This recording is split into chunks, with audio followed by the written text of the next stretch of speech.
try to stimulate the economy. But isn't that what got us in this mess to start with? The inflation, the creating of people having credit that maybe shouldn't have it. I know there's two sides of every coin to argue, but we'll ask him about that. And where he thinks things are going for midterms, 2028 election, the meltdown of Minneapolis, St. Paul, and so many other cities. Where does he think things are headed? And then we're going to be joined by Dr. Thorpe. We have murders almost every day, mass shootings. We had one today in Austin, Texas, where here we go. Today in Austin, Texas. 3 dead in a Target parking lot. Suspect stole 2 cars during getaway. Suspect later arrested alive. Cops say that the white male has mental health history. Well, let's talk to Dr. Thorpe because there was a shooting at the CDC, and apparently the dad is saying that the young man had reported to the dad that he felt like he had, mental issues. And I don't know if he blamed it on the shot or what. But the point is this, Dr. Thorpe did a peer-reviewed study with Dr. Peter Breggin, Dr. Peter McCullough, and others talking about the shot and what it does to people. And he predicted over a year ago, maybe longer, that we were going to see this rise in violent behavior among many people that had the shot and multiple boosters. Trevor Loudon's going to join us tonight. We're going to talk about the division in MAGA, how I think China is helping to just, create division. He would say, I'm sure Russia is helping to create division in MAGA. But the anti-Semitism rising on the right and the goal to destroy MAGA by outside forces, because MAGA has the opportunity to be a solution to our country's problems. I want to talk to Trevor Loudon about that. And the Democrat for Socialist America. They just had their 1,200-member conference in Chicago. And they are on the roll, man, with their mayoral candidate in Minneapolis and New York City, and they got AOC and all these other people. Where are things headed for 2026, 2028 for the Marxist Democrats? Where are they? Are they going to be on the ticket in 2028 again? They had Kamala. Are they going to be on the ticket again? And then Tom Littleton will check in. Tom Littleton on the religious Trojan horse. That's what we call him, a religious Trojan horse reporter. He's going to talk about the largest Protestant denomination or association in America, the Southern Baptist Convention, which don't, turn off when he comes on, because even if you're not Southern Baptist, their books, their conferences are penetrating so many other churches and denominations and pulpits with their continued racial, woke, race baiting, agenda, cultural Marxism. You got to hear about it, okay? Got to hear about it tonight. Big show tonight, lots to get to, no doubt about that. But as always, remember, we're brought to you by you. What I need you to do right away is go to worldviewtube.com/sponsors, worldviewtube.com/sponsors. Swish for Life, that has glutathione. I swish with that several times a day to detox my cells. In fact, some studies show it may remove mercury from your brain, helping prevent Alzheimer's, dementia, and Parkinson's. Very important, folks, because the toxins are everywhere. The Gatatana, I drink it every day. I give half a scoop to Dolly. I buy her the pet product, $20 cheaper than the human version. So be sure to get that for your pet. I give her half a scoop every day of that phytoplankton that I also take. Remember, the man that helped develop it was given a terminal diagnosis, started eating the phytoplankton, lived another 10 years, retired to Hawaii, died in his 80s. So there you go. The water, drink good water, clean water, worldviewwater.net. Be sure, folks, that you have your satellite phone ready to go. Hey, I read today that the power could go out in a major American city. Which one is that, Logan? I think it's on the East Coast in Maryland. And they were warning that the power could go out due to some malfunction they got, coding issue or something. And a lot of people, million plus, could go without power. You never know, folks. All the data centers they're building on top of it. Do you have a satellite phone? Do you have a solar generator? Do you have these things? I do. Solar generator. There's my satellite phone. Worldviewtalk.com, or call to ask questions. 1-866-738-3224, 1-866-738-3224, worldviewtalk.com. Don't wait until the power goes out. And then, you remember the lady in North Carolina when those floods were going on, the power went out? She said, so many nights I thought about Brennan House because he told me, he warned us, be ready for the power to go out. And she said, as I sat in the dark at night, I would think about him and the warnings. Remember me playing the clip of her where I had her on she called in my radio show and said that. And I played it on a TV show. So you don't want to be where you're in the dark thinking, I wish I had listened to House pushing satellite phones and solar generators. I wish I had taken, action on that. Yeah, you are going to wish. And I'm not asking you to do something I haven't already done. I have all the prepper gear, folks. I got several years of freeze-dried food. I got the solar generator. I got the satellite phone. It's not a joke, not in this day and age, with terrorism, cyber hacking, everything being online. And then you add in the data centers, which are draining on the electric grid. So 1-866-738-3224. Don't forget about our national conference coming up. Quite the lineup, guys. Mark Mitchell, Gordon Chang, Alex Newman, Chris Martinson, Dr. Lana, Sidney Powell, Dr. Andy Woods, myself, and Hedia Miramonde. What a lineup. WorldviewStore.com. Don't forget about our concert banquet on Thursday night. I'll do a few numbers with my grand piano and piano player. We're bringing in a little chamber orchestra this year. And then I've got with me Hedia, who's going to give a keynote address, former Muslim that followed a mystic version of Islam, became a Christian, major contractor, advisor in the intelligence arena.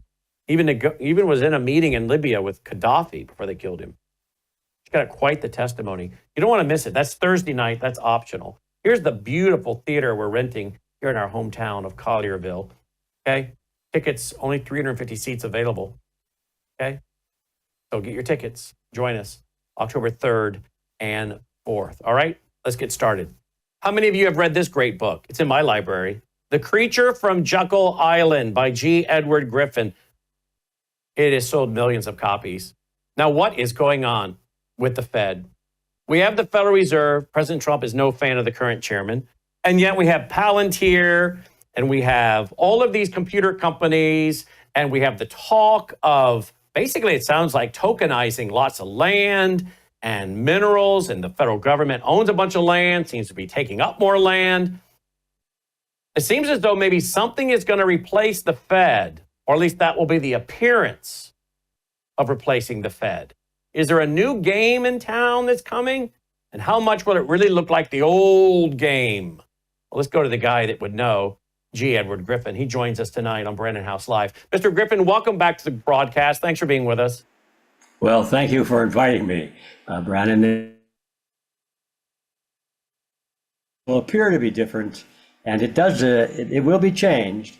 And the primary way that it will be different is that it will be worse. That's the short version of probably what we're going to talk about. So you are tracking that it does seem like the Federal Reserve, which I think is massively in debt itself, that the Federal Reserve, and of course then they're building this big, beautiful new building that Trump just walked through. It does seem as though some system is being set up to absorb it or replace it. How do you think this will work?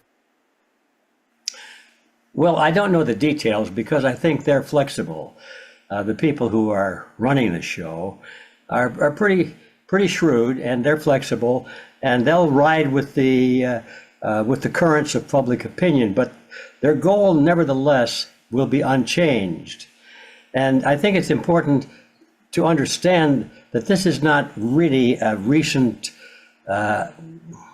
It's a recent phase of a long-time strategy, and the long-time strategy is literally to get rid of cash, to get rid of the kind of money that you can put in your pocket and call your own. For at least, as far as I can trace it in the printed record, for at least 100 years, these people who, for the moment, let's just call them the banking fraternity, the inside banksters, as some people call them, they appear to be competitive banks, but they're all part of a sort of a cartel. Well, that's what the Federal Reserve System is a banking cartel. And they work in unison, and they have long-range goals, I mean, way into the future. And it's not just about making money anymore. Of course, they do literally, quote, make, unquote, the money. It's not just about money anymore. Somewhere along the line, it transisted into something more exciting to them than money, since they already make the money and they have it all, essentially control of enough of it to be all of it. Something more exciting than money is control, power over people. And that's the ultimate meaning of money, actually. The reason people want money is because it gives them influence, it gives them control and power over other people. The amount of money you have determines the amount of services you can call from other people. If you have a lot of money, you get a lot of people working for you. You're telling them what to do. And if you have all of the money, of course, then you have all of the people doing your bidding. And that's kind of what these guys have wanted for a long time. And the thing that's always stood in the way, one of the things, is that money, even though it's fiat today, and it is not backed by anything of tangible, in long-term tangible value, like an asset, it's just most of it is in fact digital money in our credit cards and so forth. But it's still in paper form or coin form. We can say, well, it's ours. We can stick it in a coffee can or put it in the mattress, and they can, don't like us if they don't want to, but we still have the money, so we can survive, and we can thumb our nose at them, and we're still okay if we have money. Even if it's fiat money, we can survive a little bit. But now, if you couple the fact that it's fiat money, which means it's made out of nothing and by government decree or decree of whoever is in charge, at least, and then also it's not yours and you don't have it in your pocket, you can't put it in the mattress or in a coffee can, and it's in an account somewhere, like you turn on your television, oh, there are the numbers, that's the money I have. And then you turn around, take a drink of coffee, and you look back and all of it, oh, where'd the numbers go? Now it says zero. That's how much money you have, because you don't possess it. Somebody else at the other end threw a switch and said, oh, your social service score is not good, so we're going to punish you, and we've just taken away your money. It's not your money at all, it's our money, and so forth. Now that's where we're heading. That's the short and fast track to describe where these guys, these fellows who are making the decisions at the top, have always wanted us to go. And the Federal Reserve was halfway there. And now I think they came to a realization, I don't know when, but probably 40 or 30 years ago, that, well, the Fed has reached the end of its usefulness. It was very useful, as a matter of fact. But now it's time to take that final step where we have no real money at all, but just tokens or just units or credits on some kind of a ledger somewhere that lives out there in the internet or in some banking a computer. And this is what they're planning to do. And it's interesting to me that the people who have always been the strongest supporters of the Fed, the bankers themselves and the banking institutions, have now for quite a while been talking about this digital currency, so-called cyber security, and so forth. It's not security at all. It's cyber, all right. But anyway, cryptocurrencies is a bad name for it because crypto implies secret and confidential and private, but the actual currencies they're talking about, like the stable coins and the bitcoins and so forth, are not private at all. Anybody with a little bit of computer skill can go online and check all of your transactions that you've ever made using those coins, and they know exactly how much it was, who you were, and who you gave it to. And then with that information, they can find out what it was for. And so that's the system we're moving into, and they've wanted to move into that because they knew that they had plundered the economies of the world so far that there wasn't much more left, and everything was going to crash anyway. So why not take the lead? And this is my interpretation of it. Why not take the lead and allow it to crash? In fact, let's make it crash so that we are in control of when the bubble finally bursts, so we can take control of the debris and come forth and say, aha, look how terrible this system was. Now we've got a new system, and we're going to call it stable coins or digital currencies or something else. And the people will not realize that the ones who are recommending this change are generally the same people who are in charge of the current mess that we're in. And we think that somehow they've become geniuses and angels, and they're really going to save us. No, what's going on today, in my view, is the final stage of this evolutionary plan toward a cashless society. And the Fed will disappear in its present form, but it will always be there, because if you understand what the Federal Reserve System is, then you realize it won't go away. The Federal Reserve System is not a government agency. Let's start with that. What is it then? Well, it is a cartel, no different than a banana cartel or a drug cartel, really, an oil cartel. It happens to be a banking cartel made up of the various large banks in the world, at least in the United States, and they're tied in with the banks of the world through the BIS, the Bank of International Settlements in Basel, Switzerland, and it's all an international group now. And so that is they're going to remain in charge. The same cartel is going to remain in charge, but the nature of banking will change in the sense that there will no longer be dealing with money that you can hold in your hand or say that you possess. It may be in your name, as long as you're a good boy and girl and you do exactly as you're told. But if you step out of line, then all of a sudden, all that money that you thought you had starts getting smaller and smaller and may actually go to zero very quickly as a means of disciplining you. Wow. Now, so there's the short answer. That was the short answer, by the way, of what's going on in my view. So speak freely here. We praise President Trump when we like what he does, and when we have questions, we say, "Uh-oh," So we have some concerns that we see somewhere along some of these relationships like Palantir, and I don't know how they have sold it to him. As more of an older school guy, he maybe doesn't get all of this, and it maybe has been sold to him the way they sold COVID to him, which I think later he realized, oh boy. He was taken down the path by Dr. Birx and Dr. Fauci, I think. I was in the room with him when I produced an interview, and he was being interviewed, and he said that if you get the COVID shot, you won't get COVID, and he really believed it. He really believed it, that told me that he has been told things that aren't true, and by people he maybe respects or have the education or success behind them that makes him believe it. But he really believed in that room I was in, where he was being interviewed and I was the one producing it. If you get the COVID shot, you won't get COVID. Well, we know that's not true. So I have to ask, what else has he been told that's not true? Does he really realize what he's being used to set up? We look back at George W. We say, oh, George W. was used, and he set up the Patriot Act and the FISA courts and all these things that have been used by and large, by the way, to carry out Russia hoax and whatnot. What will we look back and find out that President Trump, knowingly or unknowingly, set up? And that's where I'm concerned with Palantir, what Doge is really all about, putting things on a ledger, digitizing things. Where do you think, when we get past the Trump administration in history and look back, what do you think we're going to see and have to say, oh no, that happened? Actually, that system was built under President Trump and his administration, whether he knew it or not, because they could have never gotten away with that under Kamala Harris. They got away with a lot more under Donald Trump. You think that's going to happen?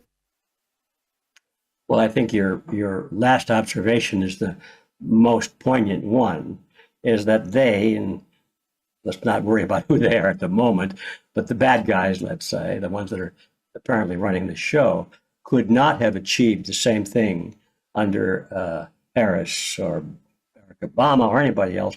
They needed somebody who had the aura of being Mr. Right, Mr. America, Mr. Conservative or free market and so forth, because that's where the heart and the mind of the American public still is, even though it's being whittled away. They had to appeal to that. And so in my skeptical view, Brandon, I think we have to take a deep breath and say, maybe we've been fooled. Now, we don't want to be fooled. The old saying is it's harder to deceive somebody than it is to convince them that they've been deceived.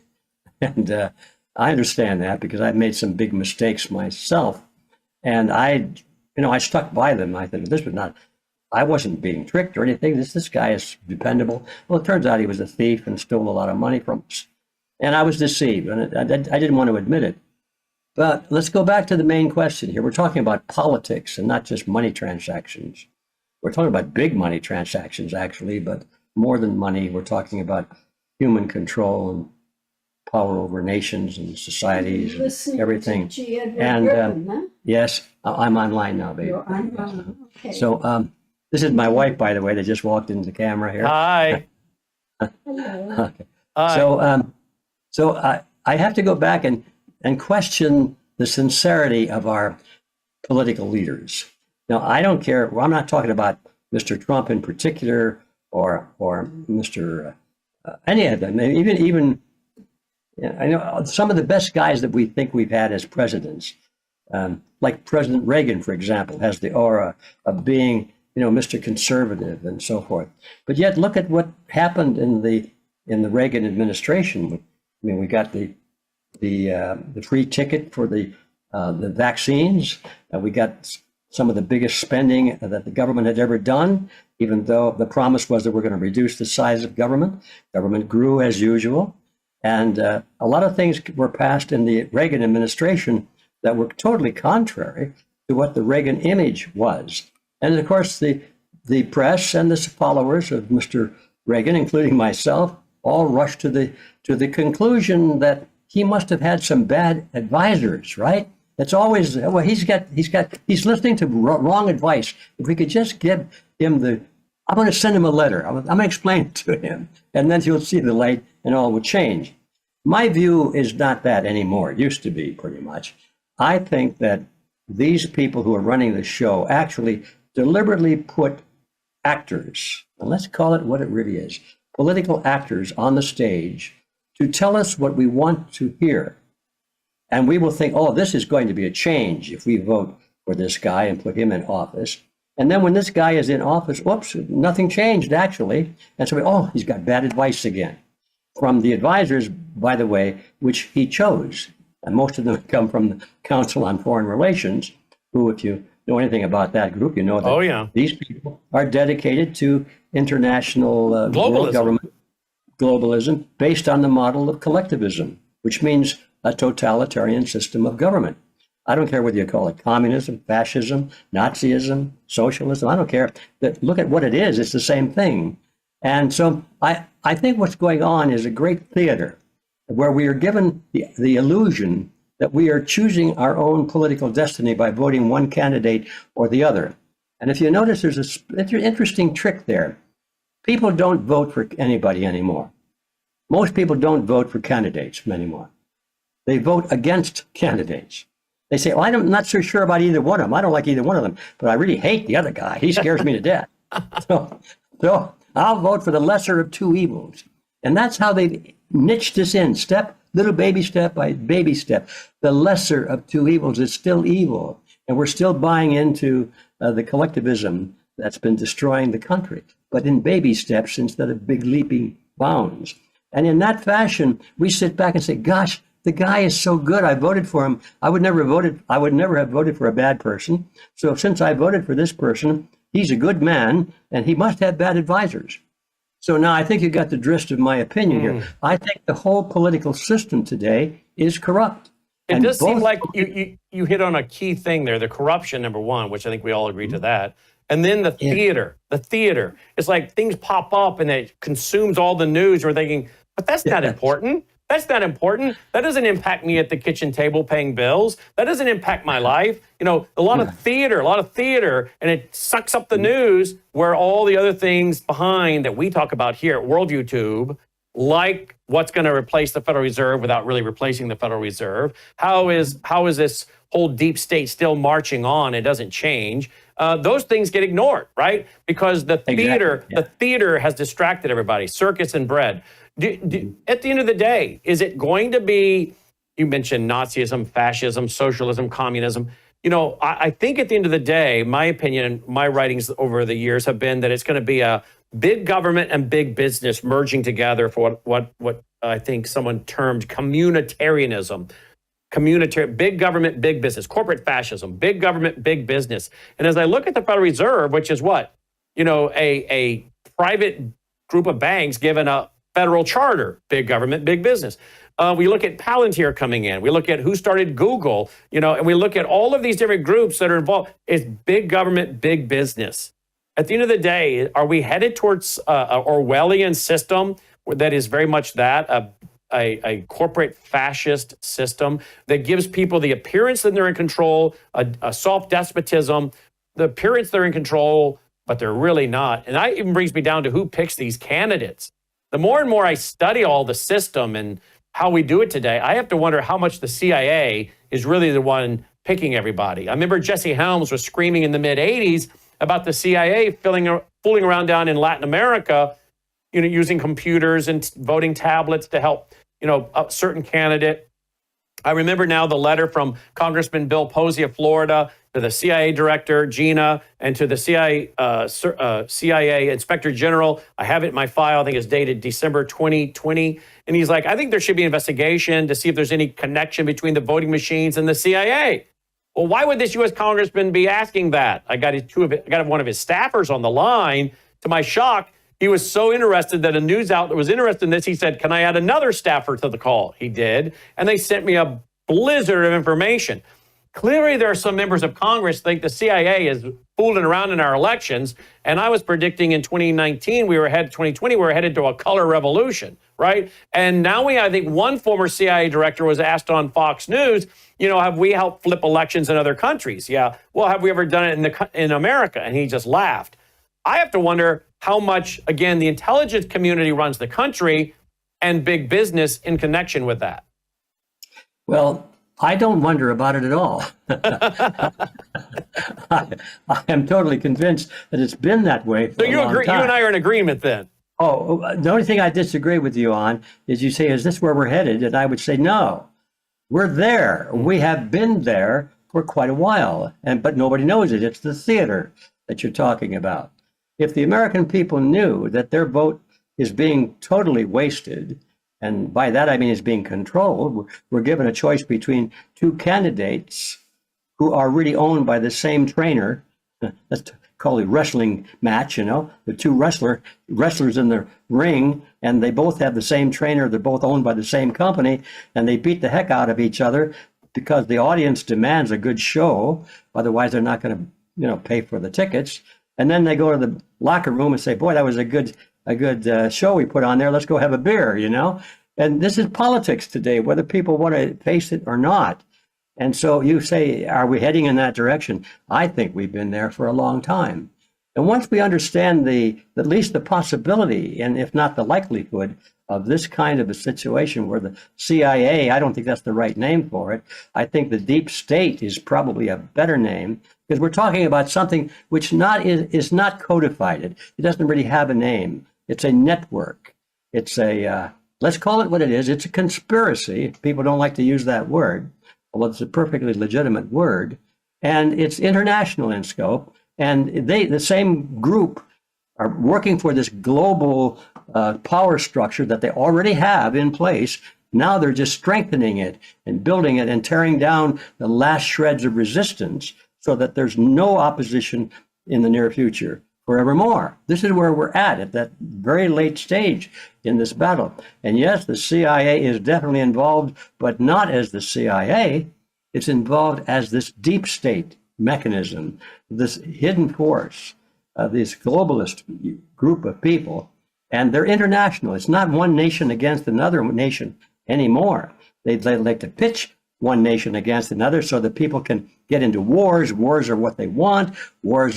They destroy everything of value that exists, and people become desperate.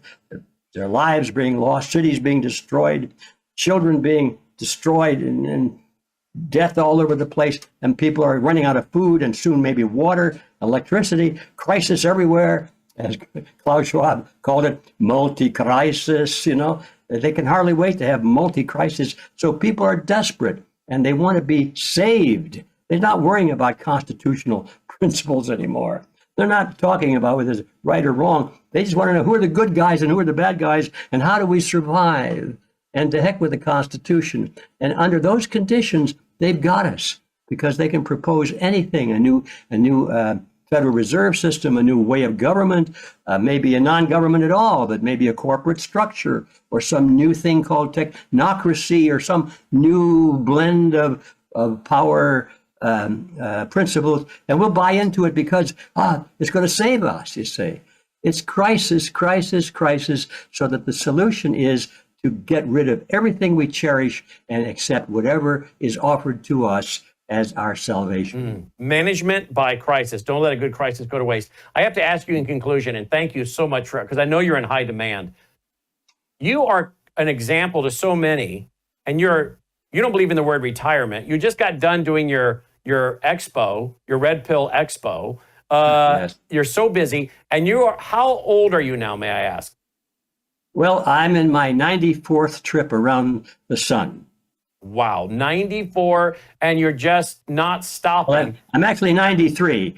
I'm in my 94th trip. I'm about halfway around. So you're about 93 and a half, and you're a perfect example. I don't believe in the word retirement, and clearly neither do you, and I'm glad you don't. What is that word again? Exactly, retirement. And he also has a Twitter feed, folks. There it is. @G_Edward_Griffin, that's actually G Edward, the capital E threw me off. @G_Edward_Griffin, @G_Edward_Griffin. And he still does an annual conference, the redpilluniversity.org, redpilluniversity.org. Find out more there. Follow him, folks. Fascinating conversation. We need to get you back more often, but I knew you and I were going to really have a great conversation, and we did. So thank you. And it was nice meeting your wife tonight, too. Yeah, well, she enjoys this. Well, tell her thank you Anyway, for... thanks for inviting me, Brandon, and I'm glad you obviously know what's really going on in the world. So I do. And I knew we'd have a good conversation once again. Thank you, sir. All right, thank you. Bye-bye. Mr. G. Edward Griffin checking in. Follow him on social media @G_Edward_Griffin, and get his great books like The Creature from Jekyll Island and so many more. And folks, if you just put his name to a search engine, you'll see black and white videos of him from back in the early 60s, I think it was. There's one from a few years ago, but you keep scrolling through his feed. I know I'll come across one. I saw one a while ago. It was a black and white video of him. I've played some of those on the air before. Fascinating conversations with him in the past, and we look forward to having him back with us again. All right, we'll be right back after this break. I'll tell you one little quick story. We had a Worldview Weekend client who lived in California, lost their house. Very wealthy guy. He didn't use Bitcoin. He came over here, drove to Arizona with $286,000 worth of his gold because he had no money and no house available. His bank was shut down because he couldn't have access to his bank account. Was this during the fire? Was this during the fires? During the fire. Didn't have his driver's license. He lost it. The state wouldn't give him a new license because he had no active mailing address. Real mess. So he came to Arizona to buy a house. He's moving everything over. He said, the only thing I got in my possession that I can get liquid with right now is my gold. I gave him a check for $286,000, and guess what? I didn't need his social, his driver's license. Sort of smiled, and I said, you know, I know you and Brandon talked about how this worked, but boy, this is great. I feel good. I got my money. Nobody bothered me, and I'm protected, and it's private. Just simply go to worldviewgold.com, fill out the form, worldviewgold.com. Joining me now is former U.S. Congressman and syndicated talk show host in his own right, Jason Lewis. You can also check him out and follow him on his Substack, which is jasonlewis.substack.com, jasonlewis.substack.com. Let's talk about Donald Trump taking over Washington, D.C., which I don't have a problem with. I think the federal government traditionally has kind of had the right to run D.C., but what about the talk of taking over other cities? I don't know. I've been warning about the idea of the federalization of police for a while. That makes me a little nervous because I don't want to set the standard for the Marxists to do the same thing. Let's talk about that. Let's talk about the push for lowering interest rates. What does the former congressman think of that? And much more. He joins us now from beautiful Florida. Hello, Congressman. Hey, Brandon, how are you? Good to see you again. I'm great. Good to see you as well. By the way, did you notice the IRS commissioner? I don't know if you served in Congress at all with him, Billy Long, but he didn't last but 2 months. He did not last too long. He was an auctioneer, and apparently he was auctioning too much, I guess. I don't know. But that didn't last long, but that's got to be a tough job. Yeah. Well, I guess he's going to become the ambassador to Iceland now. I did get a kick out of that, when they kind of shove you out and say, "Hey, you got a great gig for it, it's ambassador to Iceland." The Arctic isn't far behind. Yes, exactly. I don't know, but I don't know who he upset or what he ambassador's an did. ambassadorship, I guess. Right? Well, well, with full disclosure, I was really disappointed because I was actually texting with the IRS commissioner for the last month and a half. Did you hear what happened to me? Wow. Yeah, well, you know what? Somebody else is probably reading those texts now, Brandon. So you better, better I should look be out. careful, right? You heard what happened to us, right? We paid our payroll tax by check. I did not hear that. Oh, we paid our payroll you can go to worldviewtube.com/IRS and read the whole story. We wrote it up in a press release. worldviewtube.com/IRS. Paid our payroll tax with a check in 2021 because after COVID and everybody was out of the office, nobody was around. Apparently, they couldn't keep their online portal working to pay the payroll tax online.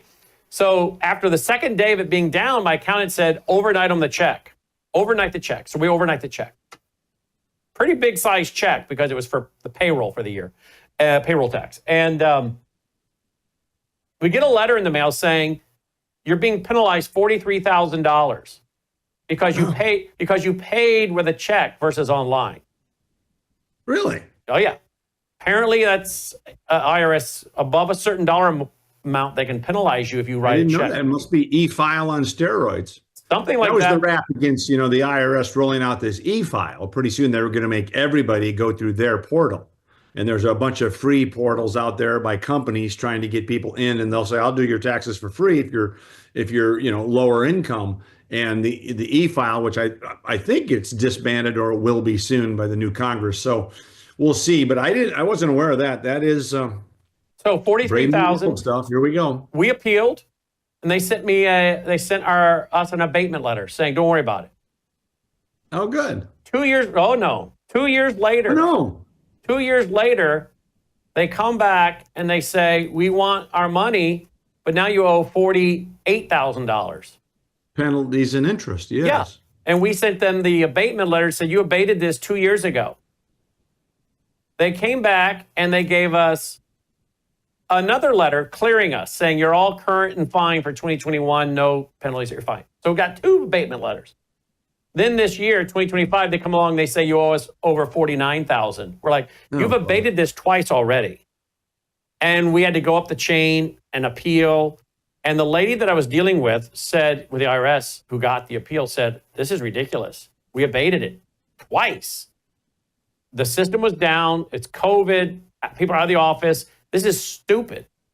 She put everything together to take to her supervisor. Her supervisor said, the Biden administration didn't have the IRS under control and is covering that. I mean, the competency in that administration was, you would think, yes, they'd have it all worked out. absolutely. So she was even on my side, went to her boss, and her boss said no. And then they said, to keep appealing it, you have to pay it. So July 3rd, I had to pay it online. And the archaic system of theirs is so old, the IRS agent had to walk me through it. And we were literally guessing at what the questions were, or the answers were to the questions, because they could not line up my organization name correctly. So she and I were both guessing as to what the IRS had done with my organization's name till we finally hit on it. She guessed it right before I did. We were both guessing, and we got it paid. So I reached out, got the phone number of Billy Long through a friend and said, "Look, Commissioner," and he's like, "All right." And so he was gonna have someone call me, and we're working through this and letting him get on, and then boom, he's gone. So I have lost my lifeline. But you're still in the middle of it.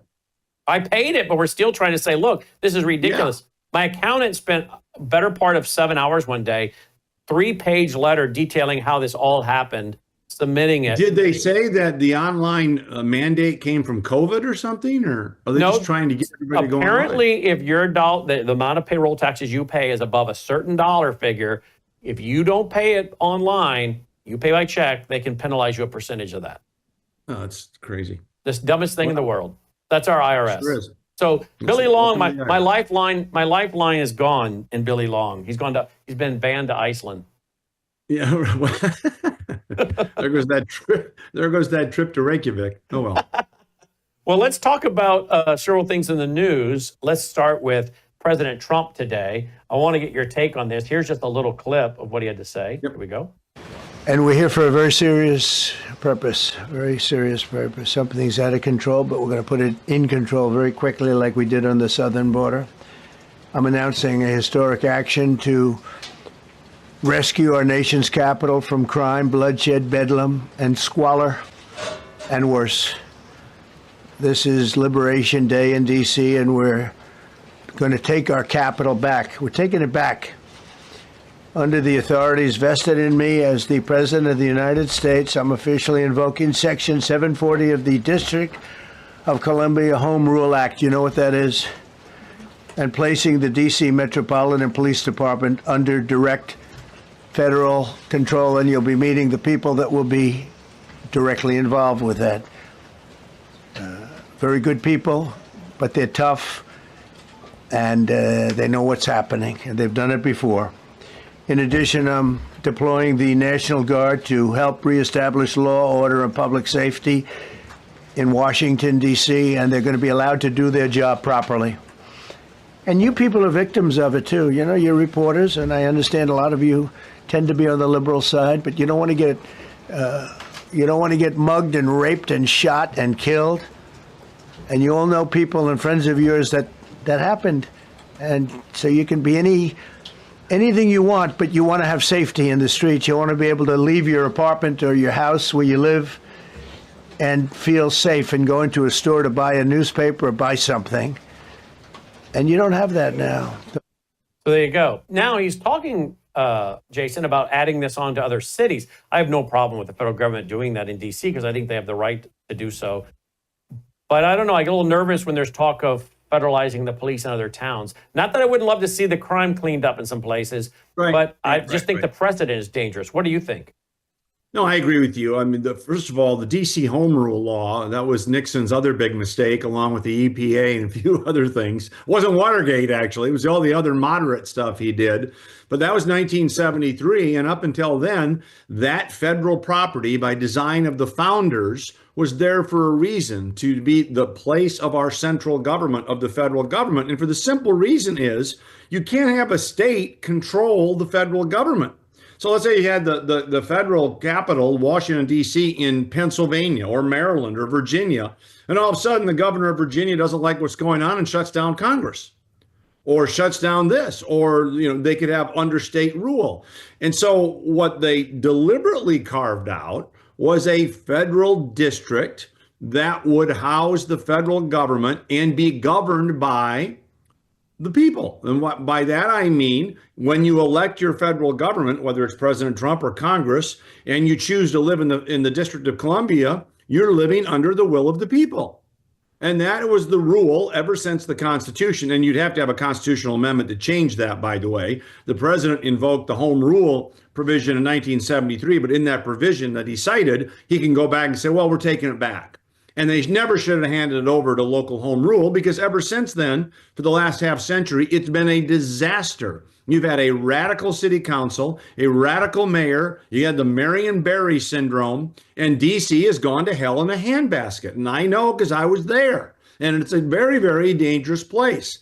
But above and beyond that, there's a reason not to put the federal government, the power of the federal government, the seat of the federal government, under the purview of one particular state. What state's going to be? Is it going to be California? Why not have the capital there? And they had the capital in New York, and they had the capital in Philadelphia, and they made this for a reason. So handing it back to the federal government and the power of Congress now, and the federal, shall we say, the apparatus of the federal government to control Washington and clean up crime, is something that I think should have happened long ago.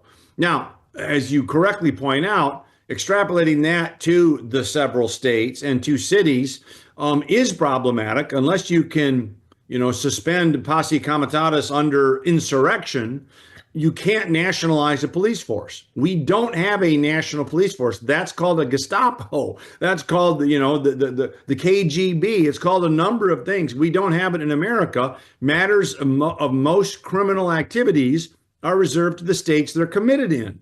And you don't want a national police force because you don't want somebody looking over your shoulder from a centralized bureaucracy. So I do think that's problematic. We'll see what happens and what they might invoke there. But again, trying to federalize that would be in violation of a number of laws. Now, what do you make of all the big tech bros and Palantir and all of these guys getting these government contracts and building this system? I guess I'm concerned when we look back, President Trump may end up being with what George W. did with the Patriot Act. President Trump has helped to build with these guys. And I'm not sure President Trump, in his defense, knows, really what it is these guys are really up to. I think I know what he's been briefed about, something that sounds very reasonable, cutting government, Doge. But is that really what it's all about? Is that the facade, the camouflage for really just setting up a digital system where we are able to track everybody, social credit scores, 15-minute cities, et cetera? What do you think? Yeah, it is very disturbing. The Palantir effect, if you want to call it that, the Palantir phenomenon, where they're going to use AI for national security purposes. You ought to, not only just grab your wallet, but grab your civil liberties when somebody starts invoking national security. And now the brave new world of artificial intelligence. It's very, very scary stuff.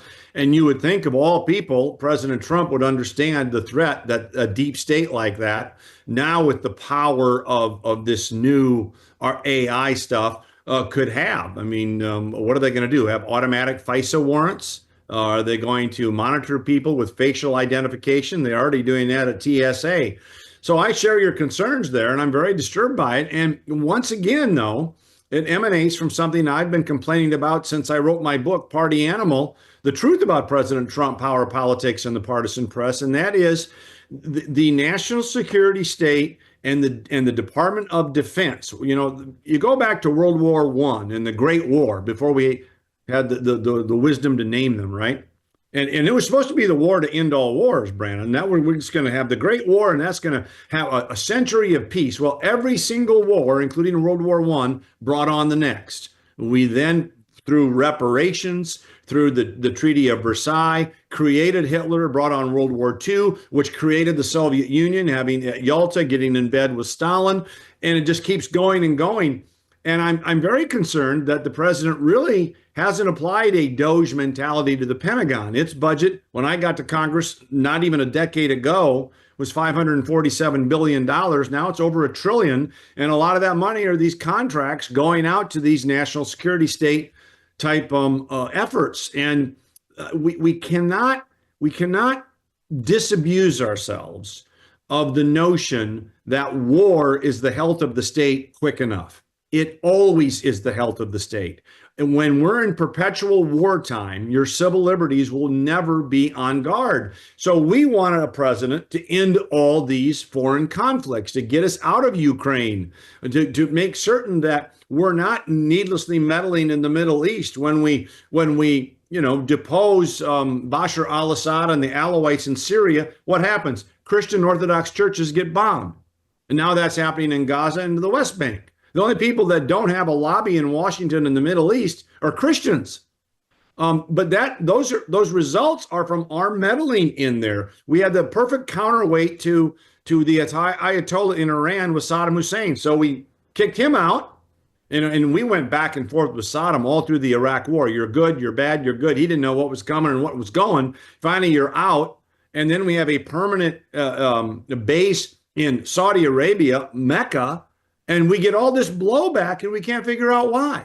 So that's just the foreign policy aspect to it. You look at the domestic aspect and now all of this AI stuff.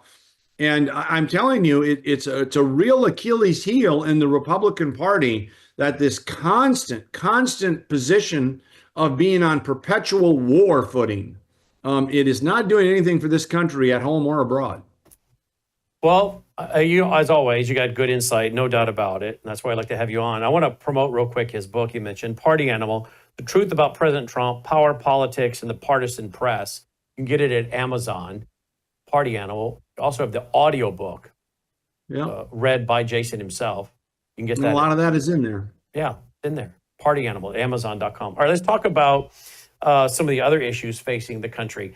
President Trump really wants the interest rates lowered. you and I both, of course, have studied Keynesian economics. What did John Maynard Keynes say? By a continuous process of inflation, we can steal the majority of the people's wealth, and not one man in a million will know what we're doing. And you lower Nor interest. one economist, apparently. Good point. So what do you make of this push for lowering interest rates by President Trump? I mean, these are the same people that said tariffs are inflationary. I mean, these are, what's the old adage about all these economists demanding lower interest rates? It's an economist is someone who, when something works in practice, tells you it won't work in theory, why it fails in theory. Tariffs are a cost push inflation one time. So the price of your Chinese toy might go up. And if that means you have less money to buy a Christmas tree, then the price of Christmas trees go down. General prices don't go up with those sorts of cost push fiscal measures. There's only one thing, as you alluded, that will cause the general price level to rise, and that is more money chasing the same amount of goods and services in the economy. That's what the Federal Reserve does when it lowers interest rates. What it essentially does is it buys more Treasury bills on the open market committee. They can also lower the interest rate they pay reserves in their system too, but usually it's FOMC stuff. And they go in the open market to the money center banks and they say, hey, we're going to buy the T-bill you have, and we're going to pay you, instead of $1,000 for your bond, we're going to pay you $1,020. And that is the effect, lower that interest rate. And all of a sudden that cash goes into the bank. What does the bank do? They make money on credit. They start lending it out. That's the phenomenon that we've had since 2001.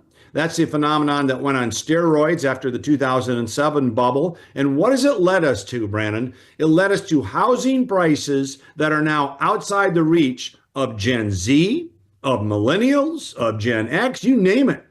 Housing prices have never been higher. They're at record levels and people can't afford it. So what came about from that? Well, there were some fiscal effects with the countrywide scandal and Fannie and Freddie guaranteeing bad loans that bid up the price of homes. But primarily, it was artificially low interest rates held at zero for years that made buying a home, the money's going to find something. If you got all this money out there, it could bid up the price of gold. You could get inflation like we had, frankly, we probably had 15% inflation during the Biden years. But real estate is one real barometer. And housing now in a number of communities is simply, forget about it. It's out of reach. I don't know about you. When I bought my first house, I think it was $25,000. Oh, wow. And interest rates were very high then, but I could still afford it. Now it's lucky to get $250,000. And so why you would want to do that again by jawboning the Fed to lower interest rates. And by the way, that is a false assurance of economic growth. Remember, Paul Volcker and Ronald Reagan said, no. Real economic growth is more supply, more goods and services going up, while the money supply is coming down, which means it's deflationary. If you've got more widgets out there, but less money chasing them, prices are going to come down. And we saw 7% growth in the 80s. Why you would want to your point about Keynes, is have fake growth, which Wall Street loves, which private equity loves, which mortgage companies love. You have fake growth by printing money and you get a real quick high. But if you're not producing anything more, the only people that benefit are the people that already own the assets, because the value of your house goes up, the value of gold goes up. But if you're a 21-year-old out of college and you don't own either, you've been priced out. Mm-hmm. So I don't mean to be this, I don't mean for this segment to be our disagree with Trump Day segment, but you got to be honest. And I think it's a horrible prescription. Let me just ask your audience this. How many people out there watching us think prices aren't going up or prices are fine? We ought to be having deflationary prices. We need prices to come down. I say this with tongue in cheek only, but what a lot of young people need right now is a housing collapse. Yeah. So they can enter the market. But lowering interest rates would be the reverse of that. Here's another one you should check out at jasonlewis.substack.com. Finishing off the deep state? Question mark. Not without an answer on Epstein. Now, again, I'm not trying to turn this into where we're really leaning into it. Well, we're proving our independence, Brandon. Well, we praise him when we can. And I, just it's in the news cycle. So He talked about it when he was campaigning. Then he said at the cabinet room table, "Are we still talking about that guy?" And I was like, "Whoa!" That kind of shocked a lot of us. Now we're hearing that the files may be rigged, that the Democrats have doctored the files. I don't know. I have no idea. I haven't seen the files, but I know that some Americans want to see this. Now, I've seen some recent polling that shows that housing, the cost of living, and prices coming down is far more important to people than the Epstein thing. I think it's possible for a lot of folks, the Epstein thing will just die out as these bigger issues just keep percolating. Illegal immigration, Jews being assaulted on the streets, Marxists, running for mayor in New York, Minneapolis. I mean, it's like, wait a minute, that doesn't, Epstein, I want to know what's going on. I don't want pedophiles protected. But these are all kitchen table issues we're now talking about, right? Yeah, but this is more dangerous for Trump because this cuts to the core of his base. Yes. I do think you're right on a general level that economic issues always reign supreme. But when you talk about endless war, for instance, what are we now? He's talking about arming Ukraine if Russia doesn't come to the table. Ukraine's been a part of czarist Russia going back over a century, and we're just demanding, we're running up the threat of World War III unless they give back Crimea, which they never ever will. That sort of saber rattling. I personally think that you can make I actually thought the president was going into Iran to cover his backside, saying, look, now I'm going to cut a deal with Iran, and you can't blame me for being weak like Obama because I just bombed him. But we've got to get out from under this perpetual war footing, as I say, because the base will not tolerate that. That's not what the people voted for Donald Trump. Correct. And why his coalition is so broad. Well, the same is true with Epstein. Now, in defense of the president, whom I still overwhelmingly support, but in defense of him, had he been so intricately involved in those shenanigans that it would ruin him forever, trust me, the Biden DOJ and the Biden FBI, those files would have been out long ago. This goes back to a national. Now, I do think Trump's mentioned in it, and I think it would be embarrassing for him, but I don't think he's an island hopper, as it were, because Biden would have had a field day with that. But it does embarrass the national security state, especially if it's tied to, say, the Mossad, if Epstein was actually a foreign agent, or if he was gathering these provocative tapes to blackmail people.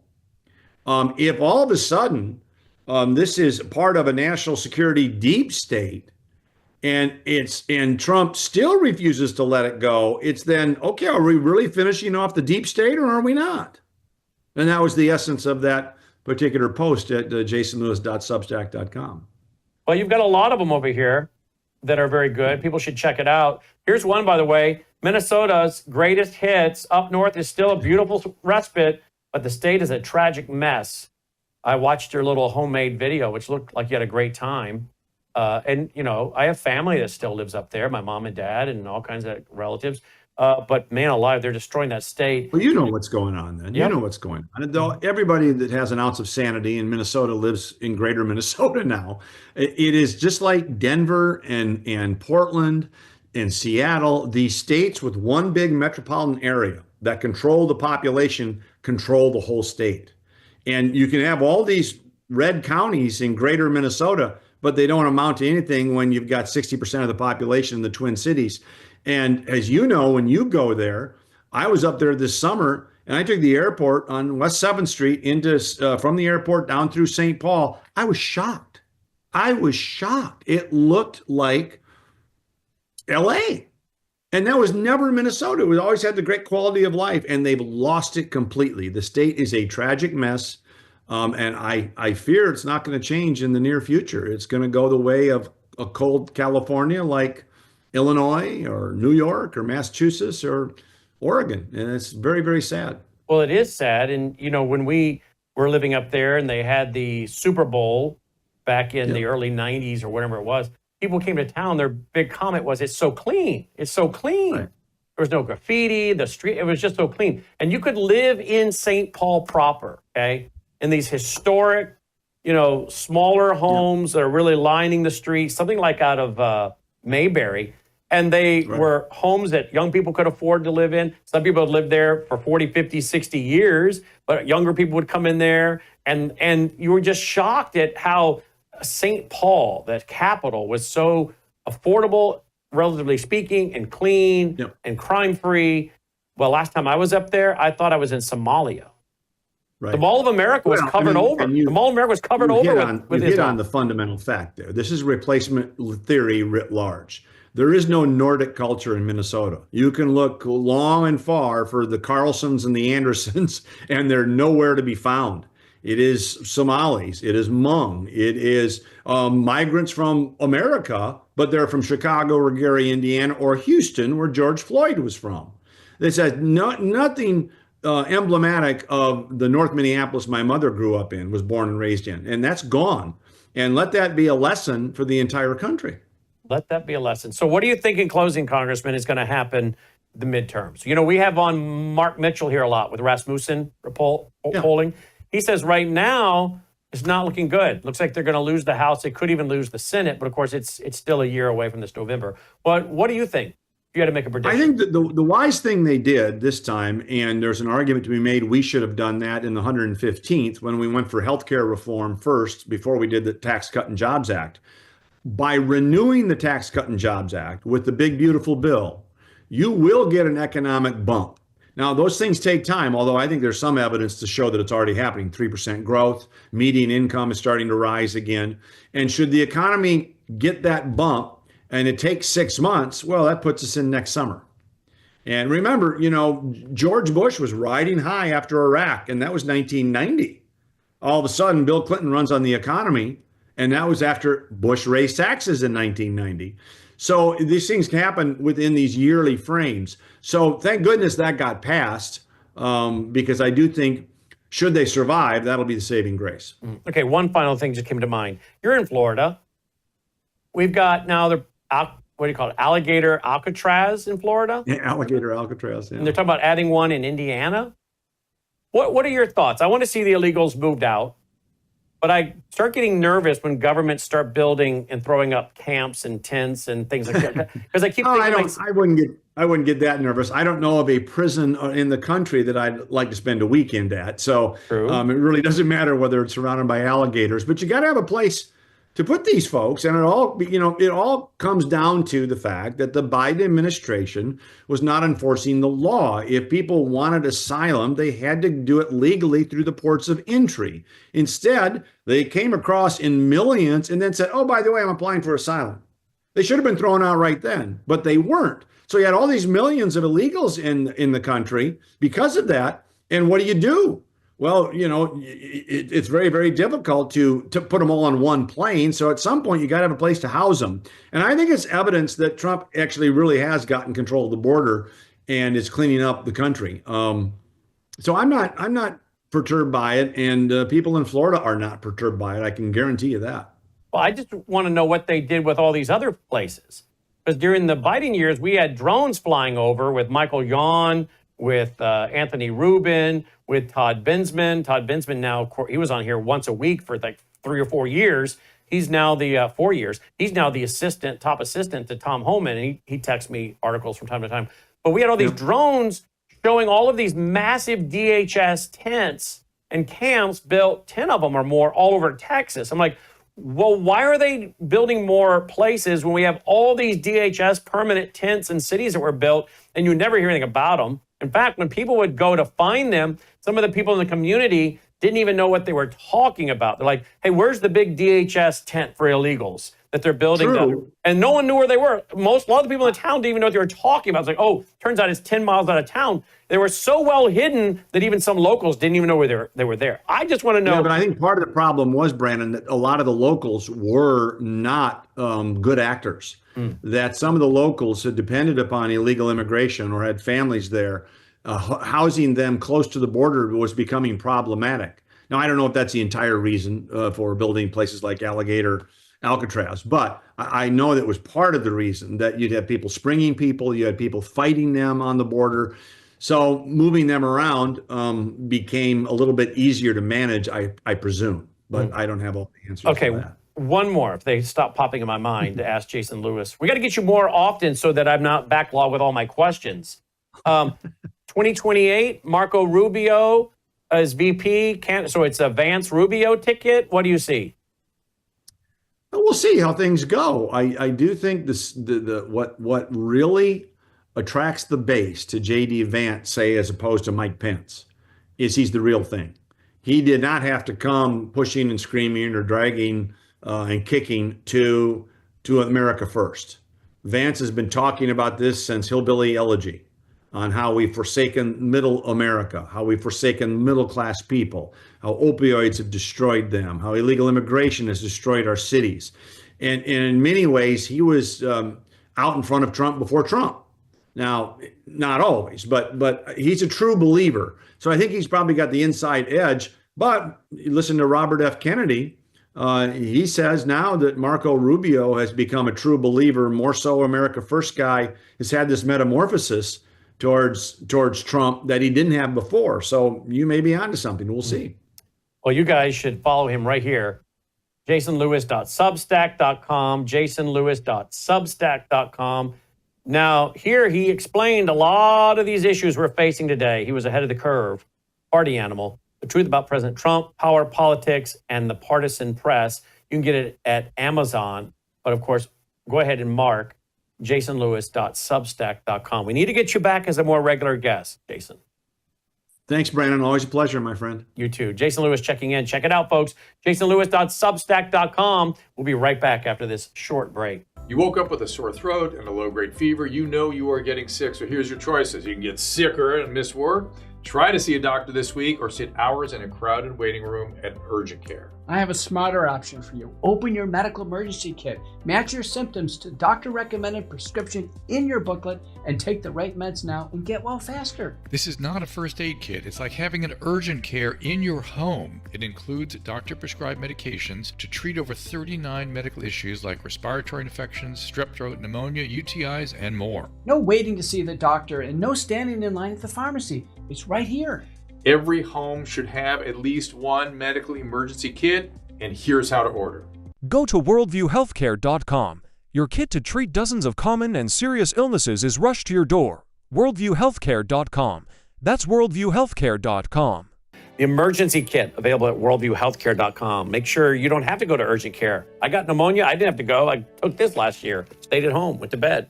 Joining me now is Trevor Loudon. Trevor and I have been friends many, many years. And when I saw this article today inside the Democrat Socialists of America convention, where socialists declared dominance over Dems and set the sights on 2028, I knew I had to get Trevor Loudon on because he is an expert on the Democrat Socialists of America and what they're doing. Trevor, welcome back to the broadcast. Thanks for being with us. Always a pleasure, Brandon. So, when did their convention go down? When did they have their convention? I guess, was it in Chicago or where was it? Yeah, it was in Chicago. They had it Friday to Sunday. And they had about 1,200 people there, I read. Yep, 1,200 delegates. At McCormick Palace, Chicago's convention center, to solidify the party's platform. Tickets for the 3-day convention intended by the Washington Free Beacon cost $225, required party membership. Well, that seems kind of exclusive, not inclusive. You have to pay $225 and be a part of that. Sounds awfully exclusive. I thought socialists were inclusive. What's going on? No, that's just for the peasants. No, socialists are very elitist, and they love money more than any capitalist ever does. Yeah, they're the opposite of everything they tell you they are. Of course, they're not peacemakers. They're not for peace. They're for war. They're, right? They're not for the underdog. They're for themselves. They're not for unity. They're for disunity. They're not for equal sharing. They're for centralization of all power and all wealth. Yeah, but other than that, they're great. Other than that, they're fine. So they're off to a pretty successful start for 2025, if I would say so, based on the fact they've got a very prominent candidate in Minneapolis, a very prominent candidate in New York City. And of course, they got AOC, in Congress, along with others. So tell me, how are they going to impact politics between now and 2028? Well, they're seriously trying to get the Democratic nomination for 2028. And they are rapidly becoming the dominant faction inside the Democratic Party.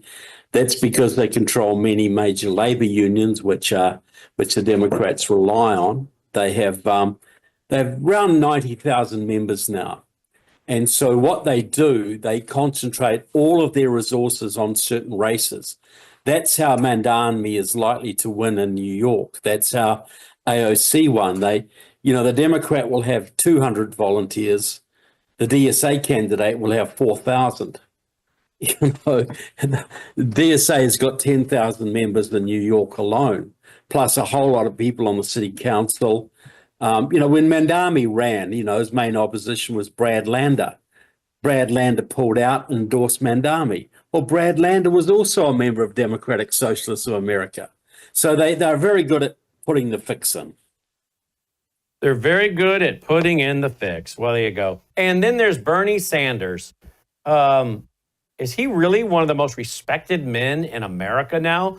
Listen to this from CNN. Something that I'm sure you have seen, a Gallup poll. Did you see this Gallup poll? Yeah.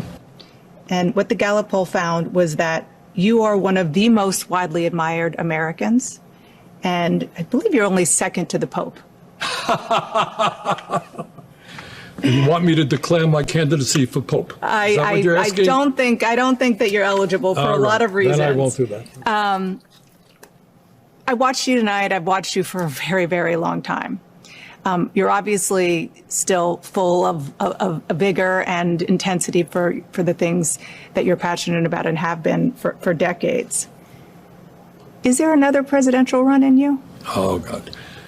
Let's not worry about that. I am going to be 84 years of age next month, as a matter of fact. So I think that speaks for itself.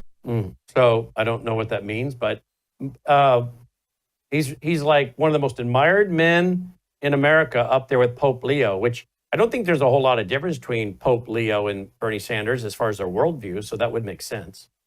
No, well, that just shows you the power of the education system and the left-wing corruption of the media, that they create their little saints. They don't tell us what they're really about.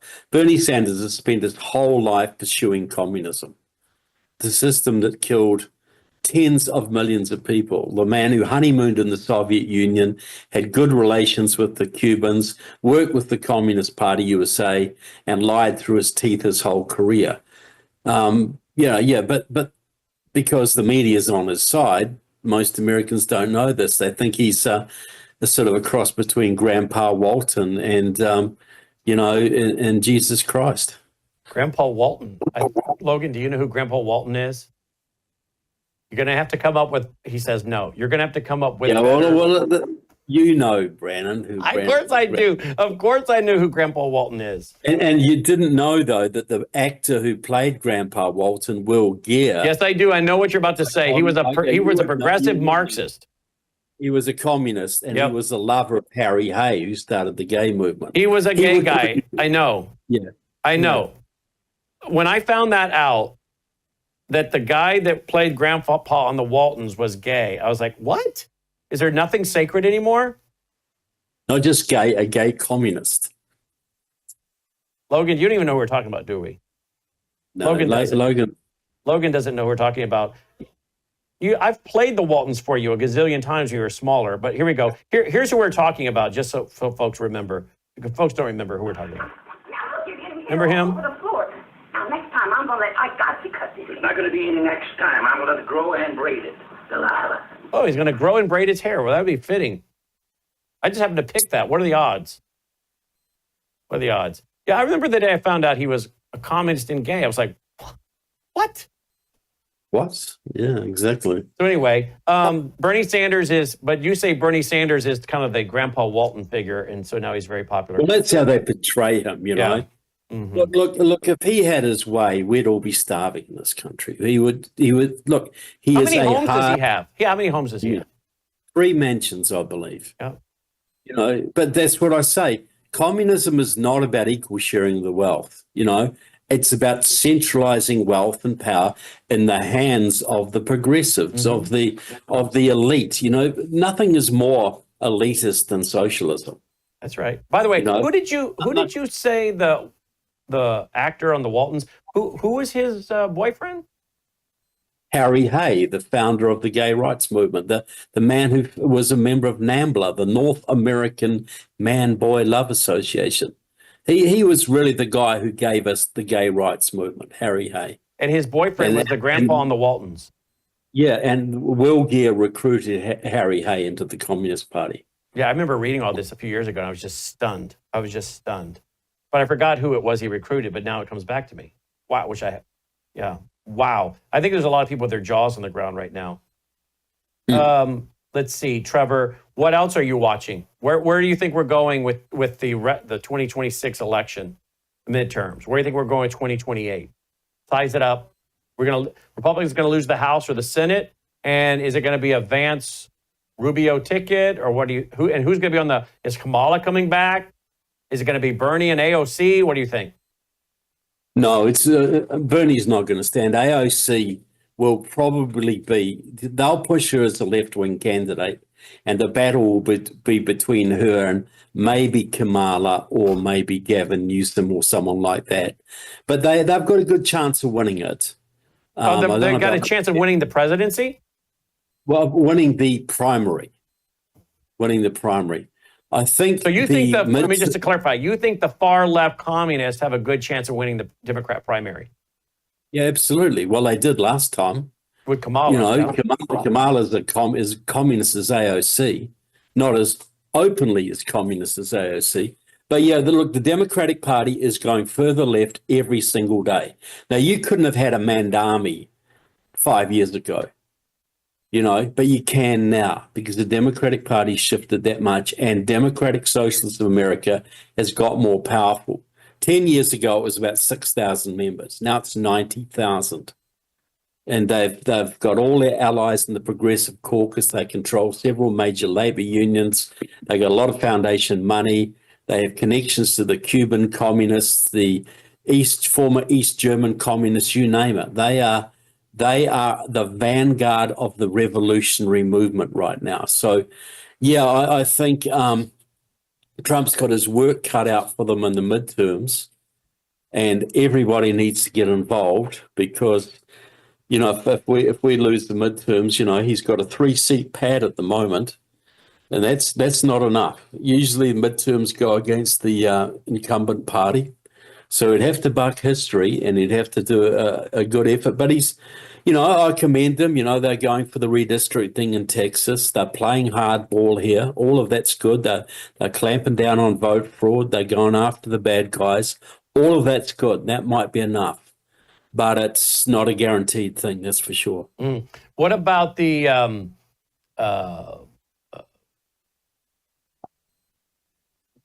Australia, New Zealand? They want to recognize. You're from New Zealand, just for the record, but they want to recognize a Palestinian state next month. What's going on down there? Well, as I wrote it in my book, Brandon, and every Australian should read that. Every American should read it. Comrade Prime Minister Anthony Albanese's 40-year alliance with Australian communism. He is a communist. He is a Marxist. He is a revolutionary. He's worked with the communists for 40 years. He's been pushing this Palestinian thing all of that time, but only now that Macron in France and Starmer, the communist in Britain, and what's his name? Mark Carney? His name now. Mark Carney? Mark Carney and the globalist in Canada. Now that they have pushed it, he feels safe to come out. But the Search Foundation, the communist group that he's worked with for 40 years, put out a statement this morning on their website thanking everybody for the effort of getting Palestine recognized, thanking them all. There's been a 40-year battle for the communists. But Albanese's been working with the communists for 40 years. Finally, they've got it done.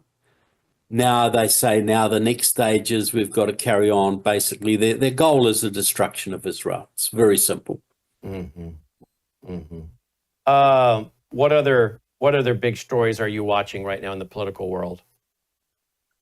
Well, obviously, Trump and Putin. What's going to happen out of that? what's happening in the Middle East with Gaza, etc. You've got a real battle going on. We've got a lot of Putin Republicans now in the Republican Party. You've got a lot of anti-Jewish, anti-Israel feeling being stoked up inside the conservative movement and the Republican Party, mainly by the Russians and the Iranians.